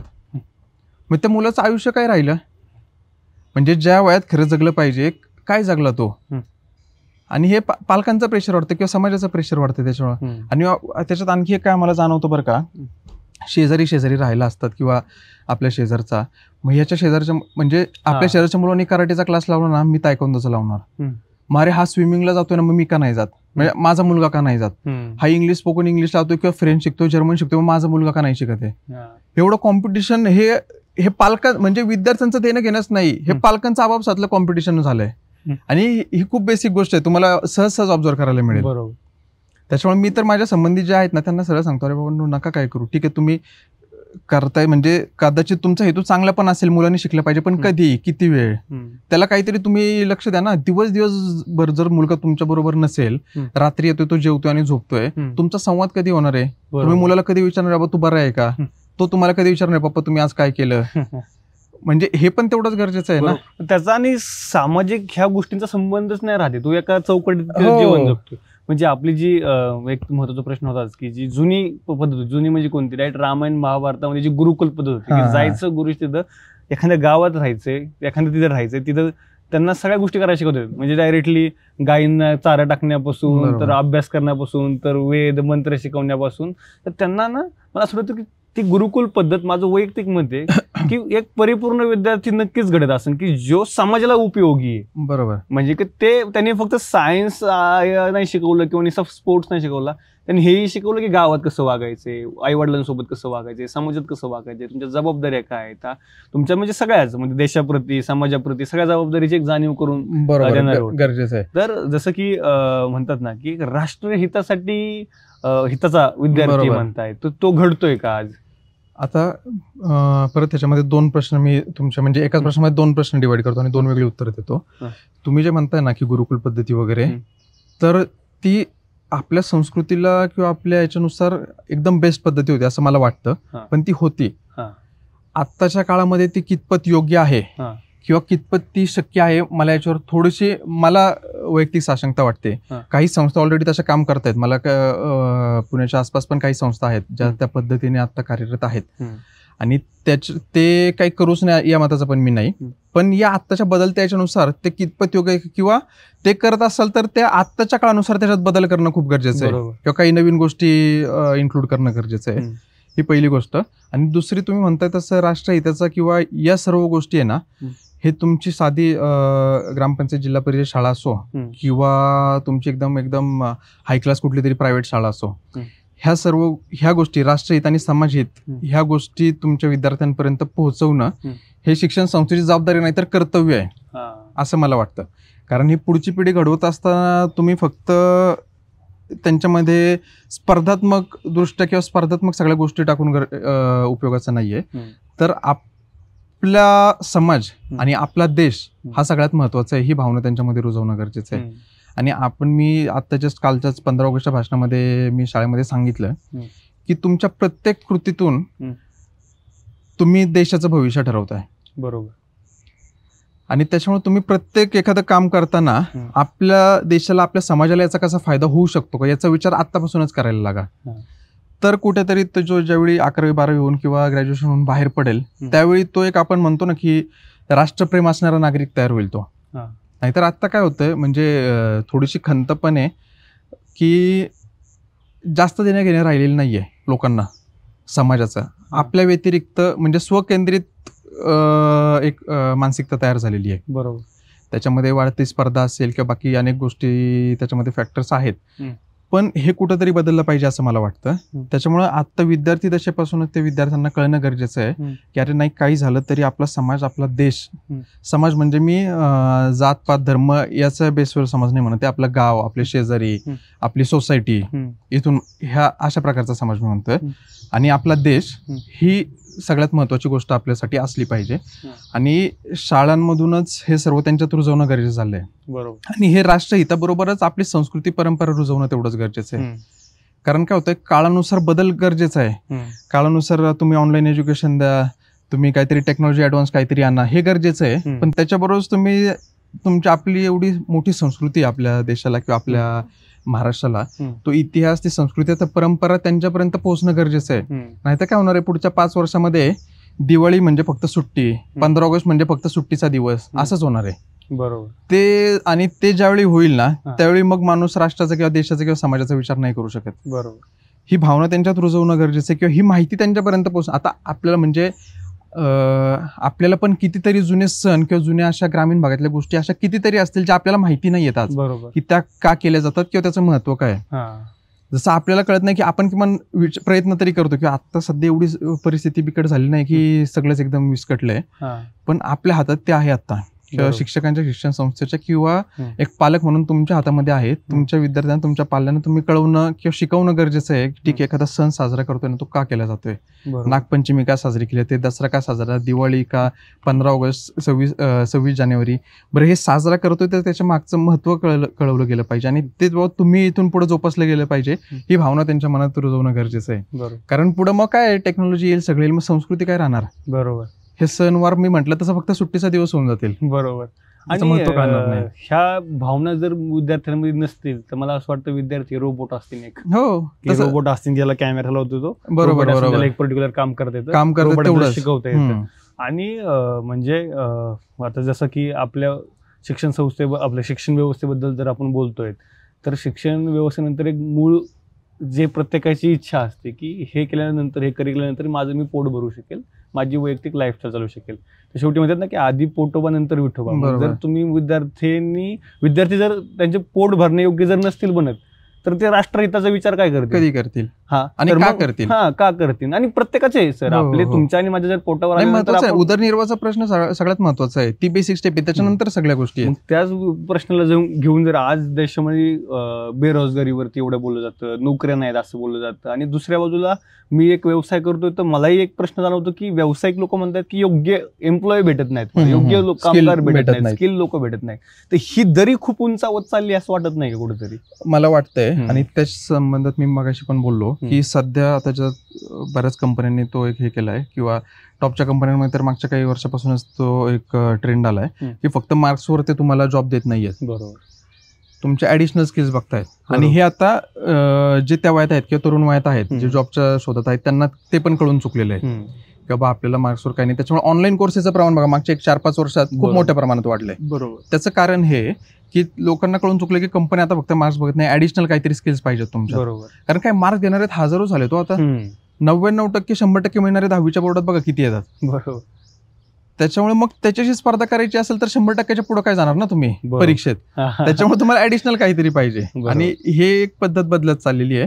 त्याच्यामुळं त्या गोष्टी आता ऑनलाईन जसं कोर्सेस अवेलेबल आहेत, तसं शाळांनी किंवा शिक्षण संस्थांमध्ये ऍडिशनल गोष्टी किंवा ऍडिशनल स्किल्स देणं गरजेचं आहे. त्याच्यामध्ये हे स्किल्स देत असतानाच आपण जे काही म्हणतो व्हॅल्यूज किंवा मूल्य, ह्या गोष्टी पण विद्यार्थ्यांना शिकवणं गरजेचं आहे. बरोबर. कारण मी म्हटलं तसं आता एक कुटुंब संस्था ही म्हणजे 4-5 जणांची, एका कुटुंबामध्ये 4 जण, जॉईंट फॅमिली किंवा आपण एकत्रित कुटुंब व्यवस्था आता राहिलेली नाहीये. आणि त्याच्यामुळं काय होतंय, माझा एक अनुभव, मी लहानपणापासून जॉईंट फॅमिलीमध्ये वाढलोय, त्याच्यामुळे माझा एक अनुभव आहे, ही जी काही मूल्य आहेत ना ती जॉईंट फॅमिलीमध्ये आपोआप रुजतात. मोठ्यांचा रिस्पेक्ट करणे, मोठ्यांचा नाही, दुसरा व्यक्ती कोण आहे ना त्याचा रिस्पेक्ट करणे, किंवा एक तुमच्यामध्ये थोडासा दयाभाव असणे, दुसऱ्याची मदत करणे कायम अडचणीच्या वेळी. त्याच काय ठीक आहे, आपल्याला 100% मत नाही, पण काहीतरी शक्य होईल तेवढी मदत करणे, ह्या ज्या गोष्टी आहेत ना त्या जॉईंट फॅमिलीमध्ये आपोआप रुजवल्या जातात. पण हे ज्यावेळी आई वडील आणि एखादा मुलगा असतो, मी म्हटलं तसं आई वडील जॉब करतात, मग ह्या गोष्टी शिकवणार कोण? आजी आजोबा नसतात किंवा ते गावाकडे असतात, ह्या गोष्टी शिकवणार कोण? तर ह्या गोष्टी शाळेमधनं त्यांच्यामध्ये रुजवणं गरजेचं आहे असं मला वाटतं. म्हणजे जसं तुम्ही म्हणले ना की सेल्फ सेंट्रिक भावना प्रत्येकामध्ये खूप जास्त प्रमाणात झालेली आहे, असावी, पण तिचं जे प्रमाण वाढतं ते खूप जास्त वाढतं. म्हणजे की लोक आता सहज म्हणून जातात की आपलं बघा, दुसरं बरेच वेळा आपण म्हणतो नाही बरोबर नाही का, काय बोलणार. कारण का ज्यावेळेस एक एकत्रित कुटुंब पद्धती होती तर त्यावेळेस म्हणत होतं की चुलते येतं, आजोबा येतं, त्यांचं चुलत भाऊ आहे, काकी आहे, बाकीच्या सगळ्या गोष्टी येतात. त्याच्यामुळे तो विद्यार्थी असा बनायचा. म्हणजे त्याला कळायचं की फक्त माझं नाही बघायचं, मला यांच्यासाठी पण तिथून एक भावना रुजत होती. आणि त्याच्यामध्ये मागच्या माझं काय बोलायचं राहिलं, तुम्ही जसं म्हटलं की सेल्फ सेंट्रिक भावना झाल्यामुळे बेरोजगारी असेल किंवा बाकीच्या सगळ्या गोष्टी आहेत ना, पण ह्या सगळ्या परत तिथे जातो की प्रश्न उदरनिर्वाहाचा आहे, ती सगळ्यात बेसिक स्टेप आहे. आणि त्याच्यामुळे जर पहिलं पोटाचं भागलं तर लोक बाकीचा विचार करणार आहेत, समाजाचा विचार करणार आहेत. आणि तसंच थोडंसं आता याला राजकीय अँगल येतोय थोडासा, पण ते बोलणं पण गरजेचंच आहे. आपल्या याच्यामध्ये काय झालंय भागामध्ये किंवा एकंदरीत व्यवस्थेमध्ये, पाणी, कचरा, रस्त्यांवरचे खड्डे, ड्रेनेज, ह्या अडचणी अजून आहेत आपल्याला शहरी भागामध्ये. पुण्यात ह्या सगळ्या अडचणी आहेत, म्हणजे पुणे आपण स्मार्ट सिटी म्हणतो, ह्या सगळ्या अडचणी आपल्या पुण्यामध्ये आहेत. मग ह्याच्या पलीकडचा विचारच करत नाहीयेत लोक. म्हणजे ह्या बेसिकच जर गोष्टी त्यांच्या नीड्स भागवल्या नाहीत तर त्याच्या पुढचा काय विचार करतील लोक? का उद्यान मागतील, का गार्डन मागतील, का चांगलं हॉस्पिटल मागतील? नाही मागणार ना, कारण त्यांच्या रस्त्यावरच खड्डे पडले. तोच त्यांना मोठा प्रश्न आहे. ते खड्डे बुजले, रस्ता व्यवस्थित झाला, रोज पाणी आलं, रस्त्यावर कचरा दिसला नाही तर ते कुठेतरी विचार करणार, अरे नाही बाबा हॉस्पिटल पाहिजे बरं का आपल्याकडे. बरोबर. म्हणजे ही खूप ह्या बेसिक तुमच्या अडचणी जर सोडवल्या जात नसतील तर पुढचा विचारच करणार नाहीत ना लोक. बरोबर. आणि ते कदाचित त्याच्यामध्ये राजकारणी लोकांचं पण हे असेल की ह्या सोडवायच्याच नाही, म्हणजे पुढचं आपलं काम असतंय. त्याच प्रश्नांवरती इलेक्शन आपल्याला. आपण किती वर्ष ना, 60-70 वर्ष जर आपल्या स्वातंत्र्याला झाले असतील, किती वर्ष आपण अजून याच्यातच अडकणार आहे? म्हणजे मोफत शिक्षण, मोफत हॉस्पिटलमध्ये उपचार किंवा चांगलं हॉस्पिटल, चांगल्या शाळा, सरकारी शाळा म्हणतो आम्ही, चांगल्या सरकारी शाळा, हे कधी बघणार आहे सामान्य माणूस? किती वर्ष थांबायचे त्याच्यासाठी? आमचे एक चांगले मार्गदर्शक येतात संदीप दंडगवळे, ते म्हणतात की भारतीय लोकांना ना 2 गोष्टीमुळे माणूस बेरोजगार म्हणजे कर्जबाजारी होतो. म्हणजे एक तर मुलाचं शिक्षण आणि दुसरं आजारपण, ह्या 2 गोष्टीमुळे. आणि म्हणले त्याच्यामध्ये त्यांचं संपतंय सगळ्या गोष्टी. तर म्हणले त्यांनी ज्यावेळेस म्हणले मी ज्यावेळेस फॉरेनला गेलो बघितलं त्यांना ह्या 2 गोष्टी फुकट येतात, शिक्षण आणि तुमच्या आरोग्यासाठी जी काय असेल ते फुकट करून टाकले. त्यामुळे तिथली त्यांना असं वाटतं की ती बॅलन्स झालीत. मग त्यांना एकच लक्षात येतं की ह्या 2 गोष्टीसाठी मेजर प्रॉब्लेम होतो, त्याच्यात ते जात नाहीत. तर रेग्युलर सगळ्या गोष्टी त्याच्या व्यवस्थित त्या पुढच्या गोष्टीबद्दल विचार करतायत. बरोबर. तर भारतामध्ये मोफत आरोग्य, योग्य दर्जाचं आणि एकदम चांगल्या प्रतीचं शिक्षण पूर्णपणे सगळ्यांना मोफत होणं तुम्ही कधीपर्यंत अपेक्षित करताय, त्यासाठी कोणाची जबाबदारी? परत मागच्या प्रश्नासंदर्भात येऊनच उत्तर देतो. ज्यावेळी रस्त्यावरचे सगळे खड्डे बुजतील, रस्त्यावरचा सगळा कचरा उचलला जाईल, पाणी 24 तास येईल, त्यावेळी नक्कीच ह्या गोष्टी घडतील. कारण ते जोपर्यंत होणार नाही ना तोपर्यंत सामान्य लोक पण अपेक्षा ठेवणार नाहीत राजकारण्यांकडून किंवा सरकारकडून की तुम्ही ह्या गोष्टी आम्हाला द्याव्यात. बरोबर. कारण त्यांना माहिती आहे खड्डेच बुजवले जात नाही, हॉस्पिटल कुठून मागू. बरोबर. म्हणजे ही खूप मोठी अडचण आहे आणि खूप मोठं लिमिटेशन आहे आपल्या एकंदरीत पुढच्या प्रवासाला. पण एक आपण काय म्हणू की एक तरुण म्हणून आणि एक युवा म्हणून आपण आपल्या देशासाठी किंवा चांगल्या गोष्टीचा विचार करून या गोष्टी लवकरात लवकर होतील अशीच अपेक्षा ठेवू. आणि याच्यामध्ये परत आपण हा विचार करतोय, जे तरुण हे सगळे विचार करतात त्या तरुणांनी ह्या प्रक्रियेमध्ये, राजकारणामध्ये, पॉलिसी मेकिंगमध्ये, प्रशासकीय सेवेमध्ये जास्तीत जास्त संख्येत तरुणांची व्हावी, तेव्हा हे बदल नक्कीच घडतील. बरोबर. आता विषय फार महत्त्वाचा झालाय. म्हणजे बहुतांशी पॉडकास्ट बघणाऱ्यांना एक अंदाज असेल की ह्याच्यावरच पॉडकास्ट असेल किंवा काय, पण तिकडे आपण गेलोच नाही. पण महत्त्वाचा मुद्दा आहे की आज जरी मी माझ्या घरच्यांना म्हणलं ना की मी एखाद्या राजकीय रॅलीत जरी जायचं म्हणलं तरी माझ्या घरचे म्हणतात की बिनकामाचं तिकडे ते नाही, तुमचं तुम्ही धंदा पाणी बघा किंवा काय. तर इथंही पुन्हा तुम्ही जसं म्हणतात की व्यवस्था, तर ही तर मला वैयक्तिक जी जाणवलेली गोष्ट, म्हणजे मी वैयक्तिक त्यातलंच आहे की राजकीय साक्षरता आजच्या तरुणामध्ये नाहीये, त्याच्यात मी पण आहे. बरोबर. की मला कळत नाही की जर मी खासदाराला निवडून देतोय, ज्या मी आमदाराला निवडून देतोय, ज्या नगरसेवकाला निवडून देतोय, त्याच्या जबाबदाऱ्या काय आहेत. की समजा मी तुम्हाला उद्या निवडून दिलं नगरसेवक म्हणून, येस अनिकेत चव्हाण यांना नगरसेवक बनवलं, मतदानही केलं, पण मी जाऊन कधी त्यांना विचारलं किंवा मी माहिती घेतली का त्यांच्या हातात कोणत्या गोष्टी येतात, त्यांची ताकद आहे की इथला रस्ता बनवायची, मग त्यांनी का नाही बनवला, हे प्रश्न विचारायची ताकद येत नाही, कारण का राजकीय साक्षरता नाही. तर त्याबद्दल तुमचं मत नाही. आता याच्यामध्ये आहे ना, हे फक्त तरुणांचंच नाही, म्हणजे सामान्य लोकांना आहे ना खूप मोठ्या प्रमाणावर, म्हणजे एक माझ्या मते 70-80% लोकांना कल्पनाच नाहीये की ह्या प्रत्येक व्यवस्थेचं काम काय. बरोबर. पंचायत राज व्यवस्था आपण जी म्हणतो, जी ग्रामपंचायतीपासून सुरू होते आणि लोकसभेपर्यंत जाऊन पोहोचते, राज्यसभेपर्यंत जाऊन पोहोचते, ह्या प्रत्येक व्यवस्थेचं जबाबदारी आणि काम काय हे लोकांना माहीतच नाहीये. कदाचित लोकांना कळून न देणे हा एक हेतू असू शकतो, राजकीय हेतू. परत आता ते मला माहित नाही, पण लोकांनी पण त्या गोष्टी जाणून घेणं गरजेचं आहे. म्हणजे थोडक्यात असं होतं, मी मागाशी म्हटलं तसं खड्डे पडलेत ना, तर एक खड्डे बुजवायचं काम ग्रामपंचायत सदस्याचं आहे का खासदाराचं आहे हेच लोकांना माहित नाहीये. हो, खासदाराचं काम लोकसभेत विधेयक मांडणे आहे, आमदाराचं काम तुमच्या काही लोकल प्रश्नांसोबत ते प्रश्नांचा आवाज विधानसभेत उठवणे, नगरसेवक किंवा म्हणजे ही व्यवस्थेने खाली खाली कामं येत जातात, पण हे लोकांना माहित नाही आणि ते कळणं खूप गरजेचं आहे. कारण काय होतं, ते जोपर्यंत कळत नाही ना तोपर्यंत लोक फक्त दोष देत राहणार. बरोबर. आमदाराला दोष देणार, खासदाराला दोष देणार, नगरसेवकाला दोष देणार, म्हणजे जे काही तिथं व्यवस्था असेल त्यांना दोष देत राहणार. म्हणजे थोडक्यात मी ज्या विचाराचा आहे त्या विरोधी विचारांच्याला मी दोष देत राहणार, तुम्ही ज्या विचाराचे आहेत त्या विरोधी सदस्यांना किंवा राजकारण्यांना तुम्ही दोष देत राहणार, कारण लोकांना व्यवस्थाच माहिती नाहीये. हा पहिला मुद्दा, ते कळणं गरजेचं आहे. आणि दुसरं म्हणजे तरुणांमध्ये तुम्ही जसं म्हटलं की तुमच्या घरची तुम्हाला राजकीय रॅलीला सोड किंवा विचारतील कशाला चाललंय, आपलं आहे ते बघ ना कामधंदा असं म्हणतील, हे बदलणं गरजेचं आहे. पण हे कधी बदलेल जर हे सगळं आता ज्याप्रमाणे राजकीय व्यवस्था चालली, आता हे परत मी म्हणजे ते नाही का डिस्क्लेमर देतात माझं वैयक्तिक मत आहे त्या प्रकारचं हे देतो की आता ज्या प्रकारची राजकीय व्यवस्था चालली आहे ना, त्याच्या ज्या प्रकारचं सगळं राजकारण घडतंय त्याच्यामुळे लोकांचा विश्वास जो ऑलरेडी नव्हता राजकारणावर किंवा राजकारण्यांवर, तो अजून कमी होत चाललाय. म्हणजे आपण एक विचारधारा म्हणतो, आयडिओलॉजी म्हणतो, एक प्रत्येक पक्षाची किंवा प्रत्येक संघटनेची जी हे असते ती राहिलेलीच नाहीये लोकांना किंवा राजकारणी लोकांना, आणि त्याच्यामुळे मग सामान्य लोकांचा सहभाग आणखी कमी होणार आहे किंवा झालंय. ऑलरेडी तुम्हाला लोकसभेत जाणवलं असेल, आधी कमीच होतं, पण लोक कुठे थोडाफार एंटर व्हायला जातात, काहीतरी या घडामोडी चुकीच्या घडतात आणि मग लोक परत त्या राजकारणापासून दूर जातात. पण त्याच्यामध्ये मला असं वाटतं की बाबा आता हे जे काही तरुण किंवा जे काही यंगस्टर सगळे आपले आहेत, सगळे वेल एज्युकेटेड आहेत, सगळे एक वेगळ्या पद्धतीने विचार करतायत. म्हणजे आपण जे विचार स्वातंत्र्य म्हणतो ना, त्या पद्धतीने विचार करतायत, चांगल्या पद्धतीने समोरच्यांना प्रश्न विचारतायत. त्यामुळे तुमची विचारधारा कुठली पण असू द्या, तुम्ही त्या प्रकारचा विचार जर करताय ना त्या चांगल्या पद्धतीने, तर तुम्ही राजकारणात या, नक्की या.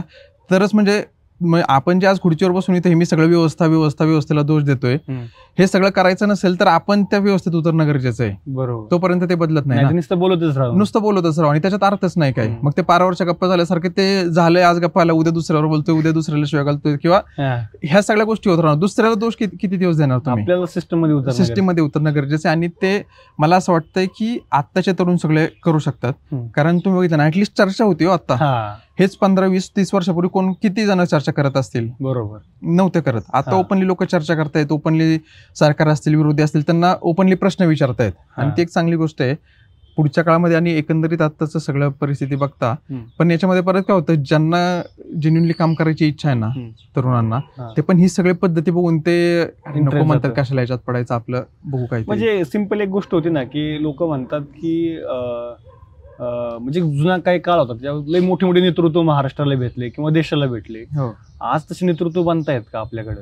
आज आणि ते नेतृत्व बनण्यासाठी पोषक वातावरण आहे का? कारण का आज सामान्याला जर विचारलं ना, आपण सामान्य माणसाच्या पॉईंट ऑफ व्ह्यूने गप्पा मारले, त्यांना असं वाटतं की सामान्य आणि सरळ माणसाचं राजकारण नाही असं ते एक मानसिकता झालेली आहे, ती खोडून काढली पाहिजे. आणि ती तरुणांनी खोडून काढली पाहिजे आणि स्वतः त्याच्यामध्ये व्यवस्थेमध्ये उतरलं पाहिजे. बरोबर. ती आपोआप मग थोडं एक 10-15 वर्षांनी कुठेतरी तो आपल्याला बदल बघायला भेटेल. बरोबर. आणि जो एकदम आपल्या देशाच्या दृष्टीने एकदम हिताचा तो बदल असेल. बरोबर. कारण जो शेवटी काय आहे, आपल्याला एक लक्षात घेतलं पाहिजे की युवकांची संख्या अख्ख्या जगामध्ये भारतात सगळ्यात जास्त आहे. बरोबर. तरुणांचा देश आपल्याला म्हणलं जातं. आणि जर तरुणच भरकटले ना, तर मग आपलं अवघड आहे. बरोबर. आणि तरुणांना योग्य मार्गदर्शन करणं आणि योग्य मार्गावर नेऊन ठेवणं खूप गरजेचं झालं. आता अजून एक गोष्ट, जशी 2 माझे मुद्दे आहेत. एक तर जसं की जे मुलं आपण शिकवतोय, जे घडवतोय, ते योग्य काम करण्यासाठी घडवतोय. आता जसं म्हणतो की एवढा मोठा देश आहे तर प्रत्येकाला नोकरी नाही भेटू शकत, किंवा त्याचं खूप जास्त व्यवसाय घडणं गरजेचं आहे, जेणेकरून भरपूर लोकांना एक रोजगार उपलब्ध होईल. म्हणजे आपण जर म्हणतो सरकार नोकरी देत नाही, सरकार नोकरी देईन कुठून? नोकरी भेटते कुठं? जे व्यावसायिक करतायत, एक मोठ्या मोठ्या कंपन्या बनतायत, त्यावेळेस जाऊन ती नोकरी आपल्याला भेटते, एम्प्लॉयमेंट, रोजगार तयार होतो. तर मग सरकारने जे मूळ याच्यावर काम करत आहे का? सरकार नुसतं म्हणणार की 1 लाखांची भरती काढली, 50,000ची भरती काढली, 50,000 तुम्ही म्हणजे 100 करोड लोकांची प्रश्न कसं काय सोडवणार येतं? तर मग ज्यावेळेस व्यावसायिकांसाठी पूरक वातावरण आहे का? म्हणजे असं म्हटलं जातं की भारत देशामध्ये बंदूक घ्यायला किंवा ज्याला लायसन्स घ्यायला जेवढे डॉक्युमेंट लागतात त्याच्यापेक्षा जास्त डॉक्युमेंट लागतात एखादं कोणता व्यवसाय चालू करायला. तर मग एवढी अवघड करून ठेवली तुम्ही, तर त्याबद्दल तुमचं आतापर्यंत काय वैयक्तिक मत आलं का? याच्यामध्ये सरकारचा रोल महत्वाचा आहे बरं का. कारण ह्या ज्या काही पॉलिसीज आहेत त्या थोडंसं शिथिल करणे किंवा उद्योजकांसाठी पोषक करणं गरजेचं आहे. त्याच्यातून नवीन उद्योजक घडणार आहेत, त्याच्यातून नवीन व्यवसाय उभे राहणार आहेत. आता मागच्या काही माझ्या मते 5-10 वर्षामध्ये कदाचित ते स्टार्टअप्स वगैरे मार्फत काही व्यवसाय सुरू झाले, पण ते किती टिकलेत हे पण बघणं गरजेचं आहे आपल्याला. पण हे ऍटलिस्ट एक ट्रेंड सुरू झाला. बरोबर. म्हणजे आतापर्यंत मध्यम वर्गातला मुलगा कधी व्यवसायात उतरला नव्हता. आता ते बदलत चाललंय, मध्यम वर्गातलं कुटुंब व्यवसायात येत चाललंय आणि हे खूप पॉझिटिव्ह बदल आहे. याच्यामुळे तुम्ही जो म्हणताय ना, तो लार्ज स्केलवरती व्यवसाय तयार होतील. पण याच्यामध्ये सरकारने लक्ष घालणं गरजेचं आहे आणि तरुणांनी पण, ज्यांना उद्योग करायचे आहेत, त्यांनी पण व्यवस्थित ते मार्गदर्शन घेऊन व्यवस्थित अभ्यास करून एखादा उद्योग करणं गरजेचं आहे. कारण उद्योग चालू करणं कदाचित सोपी गोष्ट असेल, ती पण अवघडच आहे, सोपी नाही, पण त्या प्रपोर्शनने ती कदाचित सोपी गोष्ट असेल, पण पुढे टिकवणं तो उद्योग ते खूप गरजेचं आहे आणि ते खूप अवघड आहे माझ्या दृष्टीने. त्याच्यामुळे फक्त उद्योग काढताय ठीक आहे, पण त्याच्या पुढे आपण कसं गेलं पाहिजे, एक 5-10 वर्षाचा प्लॅन तुमच्याकडे रेडी पाहिजे तरुण म्हणून, मला तरी असं वाटतं. आणि त्याच्यामध्ये तुम्ही एकटं जाऊन उपयोग नाही, तुम्ही जास्तीत जास्त लोकांचं मार्गदर्शन घेतलं पाहिजे. त्यासाठी तुम्ही त्या फील्डमध्ये, एखाद्या समज प्रोसेसिंग फील्डमध्ये तुमचा उद्योग करायचा, व्यवसाय उतरायचं चाललंय, त्या फील्डमध्ये तुम्ही 6 महिने 1 वर्ष आधी जॉब करा. खूप एक वेगळा अनुभव येतो. तुम्हाला कदाचित पुस्तकी ज्ञान असेल, तुम्ही त्या क्षेत्रात काम केलेलं असेल. आता मी जसं म्हटलं तसं मी वेस्टर्न रिसोर्स मॅनेजमेंटमध्ये मास्टर्स केलं. त्या क्षेत्रामध्ये पुढे काहीतरी व्यवसाय उभा करण्याचा माझा हे आहे, मानस आहे. पण मी जर आत्ता लगेच करायला गेलो ना, कदाचित मला 20% गोष्टी माहिती आहेत त्या व्यवसायातल्या. पुस्तकी ज्ञान माहिती आहे, मी तिथे काय 5-6 महिने एका कंपनी बरोबर काम केलं, तेवढ्याच गोष्टी मला माहिती आहेत. पण ते 6 महिने शेवटी, आणि ते ठराविक स्पॅनसाठी होतं, आणि ते त्या सिनेरिओसाठी, स्कॉटलंडसाठी होतं. भारतातली परिस्थिती वेगळी आहे किंवा आपलं वातावरण वेगळं आहे. त्याच्यामुळे इथं मला काहीतरी एखाद्या कंपनी बरोबर त्यांचा गायडन्स घेणं, त्यांच्याकडे जाऊन एक 5-6 महिने आणखी तिथे राहून त्यांचा सगळा अनुभव घेणं हे गरजेचं आहे. आणि हे ज्यावेळी सगळं तुम्ही कराल त्यावेळी तुमचा उद्योग मात्र एक सस्टेनेबल वेने पुढे जाईल असं मला वाटतं. म्हणजे सरकारची पण तेवढीच मोठी जबाबदारी आहे आणि वैयक्तिक तुमची पण तेवढीच मोठी जबाबदारी आहे. आणि शिक्षण व्यवस्थेमध्ये पण मला असं वाटतं की त्याबद्दलचं एज्युकेशन म्हणजे त्या पद्धतीने विद्यार्थी घडवण्याचं एक काम व्हायला पाहिजे. हा ना, ते एक तुम्ही महत्वाचं बोलला की आता काय उद्योजकता विकास किंवा ह्या गोष्टी 11वी-12वीच्या विद्यार्थ्यांना किंवा काही शाळांमध्ये ऑलरेडी केल्या जातात. पण याच्यामध्ये मला एक आपल्या आणखी शिक्षण व्यवस्थेतली थोडीशी एक हे काय वाटते बरं का, त्रुटी काय वाटते, व्यावहारिक ज्ञान. म्हणजे ही एक मी मागाशी पहिला आपला माझ्यामध्ये प्रश्न होता त्याच्यामध्ये मेन्शन करायचं राहिलं माझं. कारण काय प्रॉब्लेम होतोय, 1+1 2, 5 रुपयाची नोट अशी, 10 रुपयाची नोट अशी, फोटो ते लहानपणीच्या याच्यात असतात बघा पुस्तकांमध्ये, ते गरजेचं आहे, ते कळणं गरजेचं आहे. पण ते वापरायचे कसे ते पण कळणं गरजेचं आहे ना. बरोबर.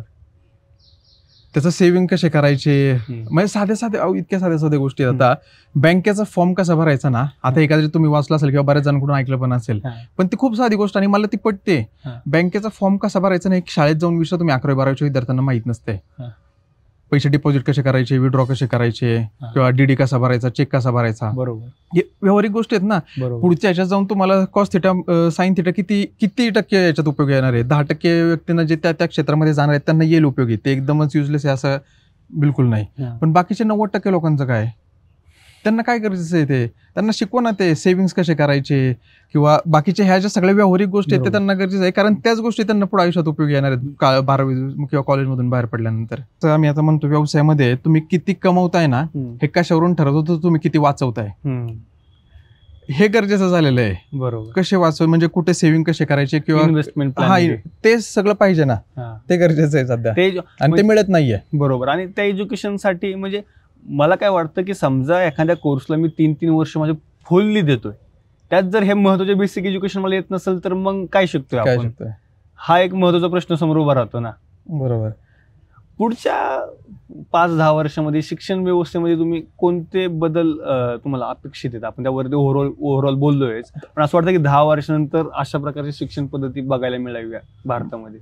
आता त्याच्यामध्ये बदल अपेक्षित आहे आणि ते घडतील, पण असं थोडंसं मला एक थोडीशी खात्री वाटते एकंदरीत ज्या पद्धतीने आपला सगळा आपल्या व्यवस्थेचा किंवा आपल्या देशाचा प्रवास चाललाय त्या पद्धतीने पुढच्या 10 ते 15 वर्षात मोठे आमूलाग्र बदल शिक्षण पद्धतीत नक्कीच घडतील.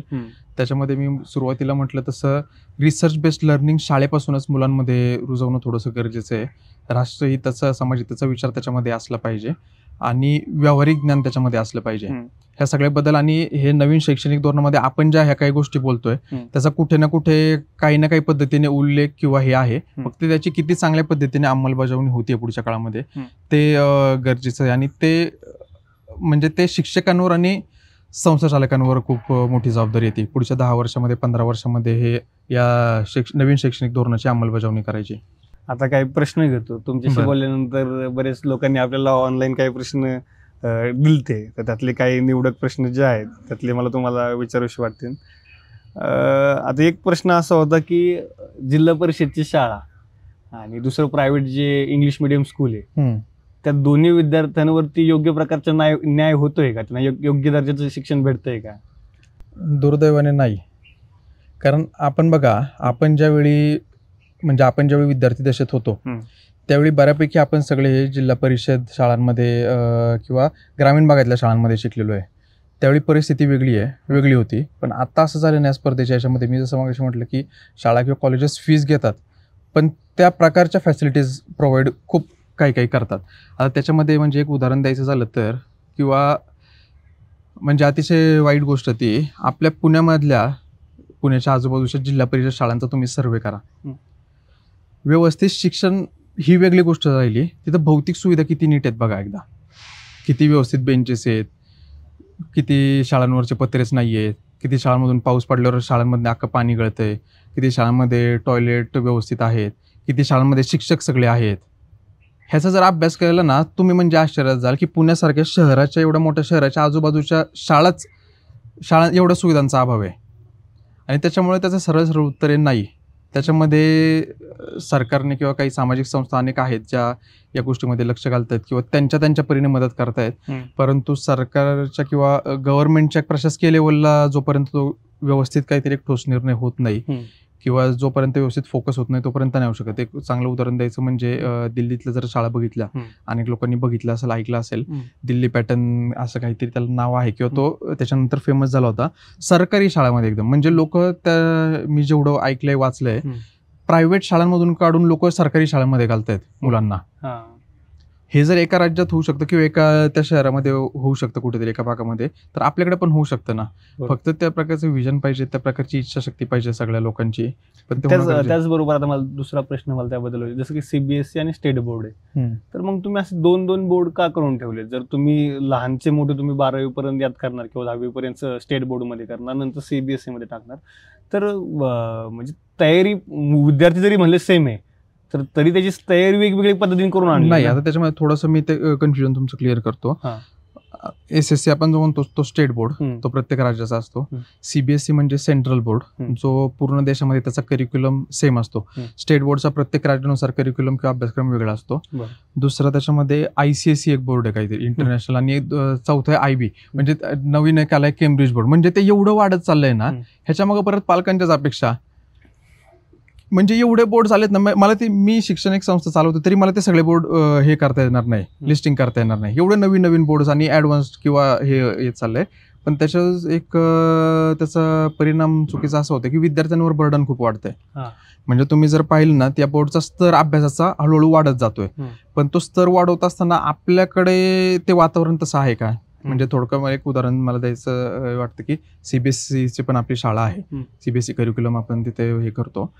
पण तिथे काय झालं, सामान्य कुटुंबातली खूप मुलं आहेत, ती एक चांगली गोष्ट आहे, म्हणजे पाहिजेतच. म्हणजे सामान्य कुटुंबातल्या मुलांनी सीबीएसई किंवा ICSE बोर्डला शिक्षण घ्यावं नाही का, तर बिलकुल तसं नाही.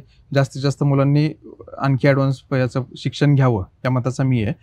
परंतु ते सीबीएसईचं शिक्षण घेत असताना तो अभ्यासक्रम थोडासा हार्ड लेवलचा असतो, अवघड असतो. मग तो हार्ड लेवलचा अभ्यासक्रम घेण्यासाठी तुमच्या घरामध्ये तसं वातावरण आहे का? तर आई वडील त्या विद्यार्थ्याचा तसा अभ्यास घेऊ शकतात का? तर नाही. असे बरेच उदाहरणं आमच्याकडे आहेत. मग ते विद्यार्थ्यांवर परत बर्डन येत आहे ना. म्हणजे पालकांच्या अपेक्षा पूर्ण करता करता परत तेच की विद्यार्थी त्या ओझ्याखाली दाबला जातोय. आणि मग 7वी 8वीला गेल्यानंतर ते पालकांना कळतं, अरे नाही याला झेपतच नाही, आता हा 10वीत कसं जमल का नाही, याला आपल्या SSC बोर्डला घ्या. मग हेच तुम्ही आधी करत असता, त्याच्यावर 5-6 वर्षाचं बर्डन तरी वाचलं असतं ना. तो तेवढ्या याच्यामध्ये त्या वर्षामध्ये किती अंडर प्रेशर असेल. बरोबर. म्हणजे हा पण पालकांनी विचार करणं गरजेचं आहे. आणि हे सगळं स्पर्धात्मक युग आहे, पण काहीतरी नवीन नवीन गोष्टी होणं पण गरजेचं आहे. अजून आमच्या अक्षय म्हणून मित्र येते, ते म्हणतात की शिक्षण संस्था काढल्यानंतर राजकारणात गेलेच पाहिजे का, किंवा राजकारणात असेल तर शिक्षण संस्था काढलीच पाहिजे का?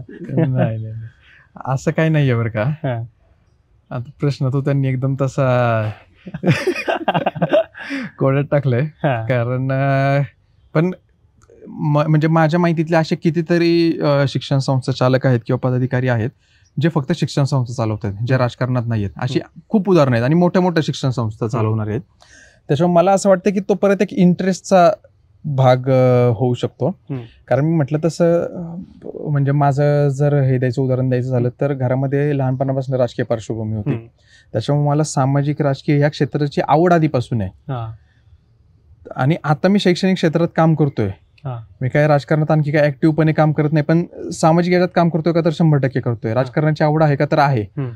पुढे जर कदाचित मला भविष्यात जर वाटलं की राजकारणामध्ये प्रवेश करावा, मी जसं म्हणलं की कारण ही तरुणांची संधी आहे. बरोबर. आणि मला तर असं ठामपणे वाटतं की मी पुढच्या काही काळामध्ये राजकारणात गेलं पाहिजे. बरोबर. कारण मी परत असं नाही तर मी फक्त बोलतोय ना, मी ते बदलण्यासाठी काय करतोय. बरोबर. आणि त्याच्यामुळं मग मी कदाचित राजकारणात येऊ शकतो किंवा यावं.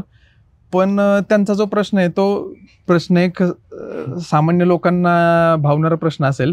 पण अशी अनेक उदाहरणं आहेत की जे शिक्षण संस्था चालवतात पण ते राजकारणात नाही आहेत. आणि असे कितीतरी राजकारणी आहेत जे राजकारणी आहेत पण त्यांची शिक्षण संस्था नाही आहेत. बरोबर. त्याच्यामुळे तो वैयक्तिक इंटरेस्टचा प्रश्न हे असेल त्यांचा. आता एक गोष्ट विचारायची, साधा तुमचे राजकीय तुम्ही वाटचाल तर तुमची 100% आहे, याच्याबद्दल मला शाश्वत आहे आणि तुम्ही जावा ही माझी पण इच्छा आहे. वैयक्तिक सांगायचं झालं तर जर तुम्ही राजकारणात गेले तर तुमचा कल कोणत्या मुद्द्यांवरती खूप जास्त असेल काम करताना? आता काय आहे, मी कोणत्या किंवा किती वर्षांनी किती काळानंतर राजकारणात जातोय ह्याचा त्याच्यामध्ये खूप मोठा रोल असेल. कारण मी जसं म्हटलं की शिक्षण व्यवस्था तर पुढच्या 10 वर्षात मोठ्या आमूलाग्र बदल घडणार आहेत नक्कीच. बरोबर. त्याच्यामुळे मी जर 10 वर्षानंतर म्हणजे उदाहरण द्यायचं झालं तर त्याच्यानंतर जर गेलो तर तोपर्यंत शिक्षण पद्धतीवर जास्त काही काम करावं लागलं असं मला वाटत नाही. त्यावेळेचे प्रश्न वेगळे असतील. पण जर तुम्ही आत्ताच्या सिच्युएशनला विचारलं की आत्ताच्या घडीला तर पुढच्या 4-5 महिन्यात वर्षभरात जर मला तशी काही संधी मिळाली, तसं काही साध्य झालं, तर खूप छोट्या छोट्या गोष्टींपासून माझे प्रयत्न सुरू राहतील. म्हणजे मी एक राजकारणी म्हणून लोकांना पाणी, कचरा, लाईट, रस्ता ह्याच्या पुढचे प्रश्न विचारायची मी लोकांना संधी देईल. हे प्रश्न मी त्यांच्यासाठी ठेवणार नाही एवढी तरी मी काळजी नक्कीच घेईल.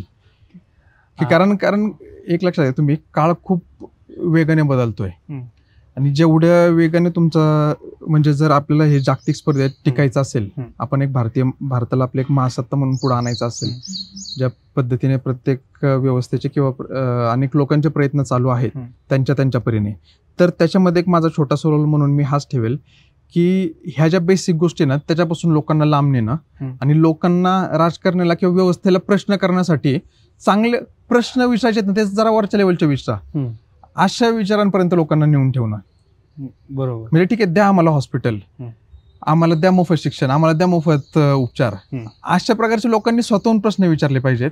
अशा प्रकारची व्यवस्था निर्माण करण्याचा काहीतरी मी प्रयत्न करेल. एवढंच हे सगळे व्यवस्था बदलणं सोपं नाही, मला आणि तुम्हाला दोघांना माहिती आहे, पण काहीतरी त्या परीने मी प्रयत्न नक्कीच करेल. बरोबर. आता ज्यावेळेस आपण राजकीय पार्श्वभूमीबद्दल जर बोलतोय तर त्याच्या आधी एक प्रश्न मला सारखा, संस्था म्हणलं की प्रश्न एक सारखा उद्भवतोय नाही का, म्हणजे एक शिक्षण संस्था. तर शिक्षण संस्थामध्ये जी डोनेशनचा जो प्रकार आहे त्याबद्दल मी म्हणून जर मला 10 प्रश्न आले तर 2 लोकांनी डोनेशनचं नाव काढले. म्हणजे इतकी जास्त फी, त्यानंतर डोनेशन, ह्या गोष्टींची गरज काय आणि अशा पद्धतीने का होते? मी सांगितलं तो प्रत्येकाच्या विजनचा विषय आहे. म्हणजे हे फक्त एक शिक्षण क्षेत्राबद्दल आपण बोलतोय, पण मला असं वाटतं की प्रत्येक क्षेत्रामध्ये करिअर करताना तुमच्या पुढे 2 मार्ग असतात किंवा आयुष्यातला प्रत्येक निर्णय घेताना तुमच्याकडे 2 मार्ग असतात.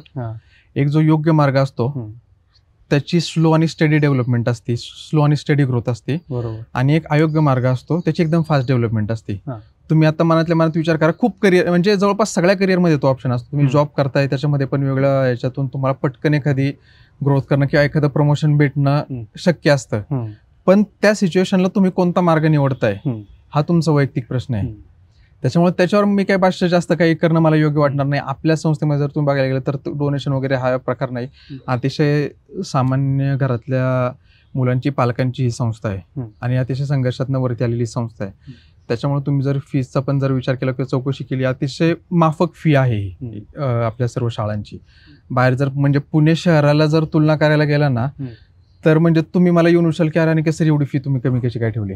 पण शेवटी काका असतील किंवा बाकीचे सगळे कुटुंबीय असतील, संस्थेचे पदाधिकारी असेल, त्यांचं विजन क्लिअर होतं की हा काय आपला धंदा किंवा हा व्यवसाय नाहीये, याच्यातून आपल्याला पिढी घडवायची आहे, याच्यातून आपल्या भागातल्या सामान्य कुटुंबातल्या मुलाला, बहुजनांच्या मुलांना चांगलं शिक्षण आपल्याला द्यायचंय, हे त्याच्या मागचं विजन होतं.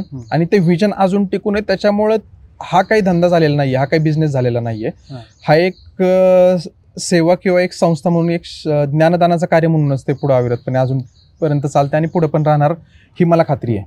आता 25 वर्ष नाही म्हणता काकांनी ही संस्था मोठी केली आणि मोठी केल्यानंतर 2 गोष्टी असतात. एक तर जबाबदारी अचानक फार मोठी येते, म्हणजे छोट्यापासून सुरुवातीला तर अनुभव आले, बरोबर, पण एक एवढं मोठं कार्य आपल्या हातात आलं तर यासाठी फ्युचर विजन त्याची जबाबदारी तुमच्यावर नक्कीच असेल. किंवा ती जबाबदारी काय वाटते की तुम्ही फ्युचर विजन गोल काय बघताय धायरेश्वर विद्या व क्रीडा प्रतिष्ठानला घेऊन? एक संस्थेचं एक स्पेसिफिक असं गोल किंवा हे बघण्यापेक्षा ना, मी म्हटलं तुम्हाला की संस्था काळानुसार वाढली किंवा इथून पुढे पण वाढणार आहे, पण मला फक्त संस्थेपुरतं गोल ठेवायचं नाहीये. मला विद्यार्थी केंद्रित गोल ठेवायचे, मला आपला समाज कसा बदलेल, त्याचा आपल्या देशाला कसा फायदा होईल असं मला गोल ठेवायचंय. त्याच्यामुळे मी असं एक स्पेसिफिक, ह्या सगळं बोलणं माझं जे काय आतापर्यंत आपण चर्चा केली त्या अनुषंगाने मला गोल ठेवायचंय. त्याच्यामुळे मला संस्थेचं पुढच्या 5 वर्षात मला 2 कॅम्पस अजून करायचे, मला IB बोर्डची शाळा काढायची, मला अजून हे काहीतरी करायचंय. संस्थेसाठी माझं विजन नाहीये, हे मी एकदम क्लिअर सांगतो. माझं व्हिजन आहे ते विद्यार्थ्यांसाठी, माझं व्हिजन आहे ते समाजासाठी, माझं व्हिजन आहे ते देशासाठी आहे. आता एक शेवटचा प्रश्न आहे की ज्यावेळेस तुम्ही राजकारणात उतरलात तर त्यावेळेस कोणतं मंत्रीपद किंवा कोणती पोझिशन मिळवायचा तुमचा प्रयत्न असेल? नाही बरं का, आता ह्याच्यावर म्हणजे मजेशीर मला आणि योगायोगाने तुम्ही प्रश्न विचारला. मी ज्यावेळेस स्कॉटलंडला किंवा नेदरलँडला होतो तेव्हा माझे फॉरेनचे सगळे मित्र होते, बाहेरचे वेगवेगळ्या देशातले, आणि आम्ही चर्चा करायचो तेव्हा त्यांना थोडंसं अप्रूव्ह वाटायचं की अरे मी या बॅकग्राऊंडचं आहे, राजकीय, माझे वडील राजकारणात आहेत आणि भारतीय राजकारण किंवा आपल्या इंडियाचं राजकारण हे जगभर प्रसिद्ध आहे, त्याच्यामुळे त्यांना एक वेगळं वाटायचं. आणि मला अनेक वेळा आठवते, मला ज्यावेळी ते विचारायचे ते पण सेम प्रश्न विचारायचे, अरे मग तू जाणार का कधी, तुझं काय आहे का, मग तू इकडं का आला, असे बरेच प्रश्न विचारायचे. तेव्हापासून मला आठवतंय, म्हणजे ही कितीची 18 सालानंतरची गोष्ट असेल आणि जवळपास 20-21 सालापर्यंत मला जेवढ्या त्या माझ्या फॉरेनच्या मित्रांनी प्रश्न विचारलाय तेव्हा मी म्हटलं की जर कधी संधी आली, मला ती संधी प्राप्त झाली, तर मी शिक्षण क्षेत्रात किंवा त्या रिलेटेड जे काही खात असेल, थोडक्यात आपण म्हणू शिक्षण मंत्री, त्या रिलेटेड मला मंत्री व्हायला आवडेल. कारण आपला इंटरेस्ट आहे. मी म्हटलं की माझं व्हिजन इथून आहे, इथून अख्खी पिढी घडते, इथून अख्खा पुढचा आपला देश घडणार आहे. त्याच्यामुळे इथं जे काही आपण जे काही बोललो ते जर बदल घडवायचे असतील, त्याच्या अनुषंगाने काही करायचं असेल तर मला त्या व्यवस्थेत असणं गरजेचं आहे. बरोबर. त्याच्यामुळे जर राजकारणात आलो तर साहजिकच त्या प्रकारचं किंवा त्या क्षेत्राशी निगडीत काहीतरी हे करण्याचा माझा प्रयत्न असेल. पुढचं पुढे बघू. चालतंय. अनिकेत सर, खूप खूप धन्यवाद, तुम्ही आज आम्हाला वेळ दिला आणि तुमच्या ज्या राजकीय आणि सामाजिक जी वाटचाल असेल त्यासाठी आमच्या सर्व टीमकडून तुम्हाला खूप खूप शुभेच्छा आहेत. आणि आम्ही कायमस्वरूपी सांगतो की आम्ही 2 पॉडकास्ट करतो प्रत्येक गेस्ट सोबत. एक त्यांनी ज्यावेळेस त्यांचं कार्य सुरू केलंय त्यावेळेस, आणि आमचं आहे की पुढच्या वेळेस नक्कीच तुमच्या त्या स्वप्नपूर्तीच्या वाटेवर किंवा स्वप्न पूर्ण झाल्यानंतरची आपण पॉडकास्ट करूया. तर मे बी आम्ही ती अपॉइंटमेंट आजच बुक करून ठेवतो की नेक्स्ट पॉडकास्टची. तर नक्कीच आपण पुढच्या पॉडकास्टला भेटूया. काय मी सुरुवात म्हणतो, त्यामुळे मी असं कधीच नाही म्हणत की झाली, आता आपली ही चर्चा चालू झाली. आणि मी माझ्यासाठी पण जबाबदारी घेतो आणि गेस्टची पण जबाबदारी ऑन कॅमेरा घेतो की आता तुम्ही जे बोलले ते तुमची जबाबदारी. आणि आम्ही तुम्हाला नक्कीच प्रश्न विचारत होतो ज्यावेळेस तुम्ही शिक्षण मंत्री होता की अनिकेत सर, त्यावेळेस जे आनंद वाटेल मला. पण थँक्यू, तुम्ही पण एक आवर्जून म्हणजे मी पॉडकास्ट किंवा मला या पॉडकास्टमध्ये इन्क्लूड करून मी काहीतरी बोलू शकतो किंवा काहीतरी संदेश देऊ शकतो असं विचार केला आणि तुम्ही मला बोलवलं पॉडकास्टवर. तुमच्या त्याबद्दल तुमच्या सगळ्याच टीमचे मनपूर्वक आभार. आणि मी मगाशी म्हटलं तसं आपले जे काही सगळे दर्शक आहेत, जे काही व्ह्युअर्स आहेत, त्यांना थोडंसं फक्त म्हणजे जे हे सगळं काही बोललो त्याचं एकच सार मला परत दिवशी वाटतं की व्यवस्थित जर बदल घडवायचा असलं तर आपल्याला त्या व्यवस्थेत उतरणं गरजेचं आहे. महात्मा गांधीजींचं एक हे की be the change you wish to see in the world. त्याच्यामुळे जर आपल्याला बदल घडवायचा असेल तर आपल्याला याच्यात उतरणं आणि तरुणांना प्रामुख्याने उतरणं गरजेचं आहे. त्याच्यामुळे मोठ्या संख्येने तरुणांना जिथं संधी तुम्हाला उपलब्ध आहे, प्रशासकीय सेवेत असेल, राजकीय सामाजिक क्षेत्रात असेल किंवा तुम्ही जो काही नोकरी करताय, उद्योग व्यवसाय करताय, त्याच्यामधून समाजासाठी आणि राष्ट्रासाठी आपण काय करू शकतो याचा विचार कुठंतरी मनाच्या एका कोपऱ्यामध्ये तुमचा शेवटपर्यंत नक्की ठेवा. एवढंच एक बोलतो आणि थांबतो. धन्यवाद. धन्यवाद.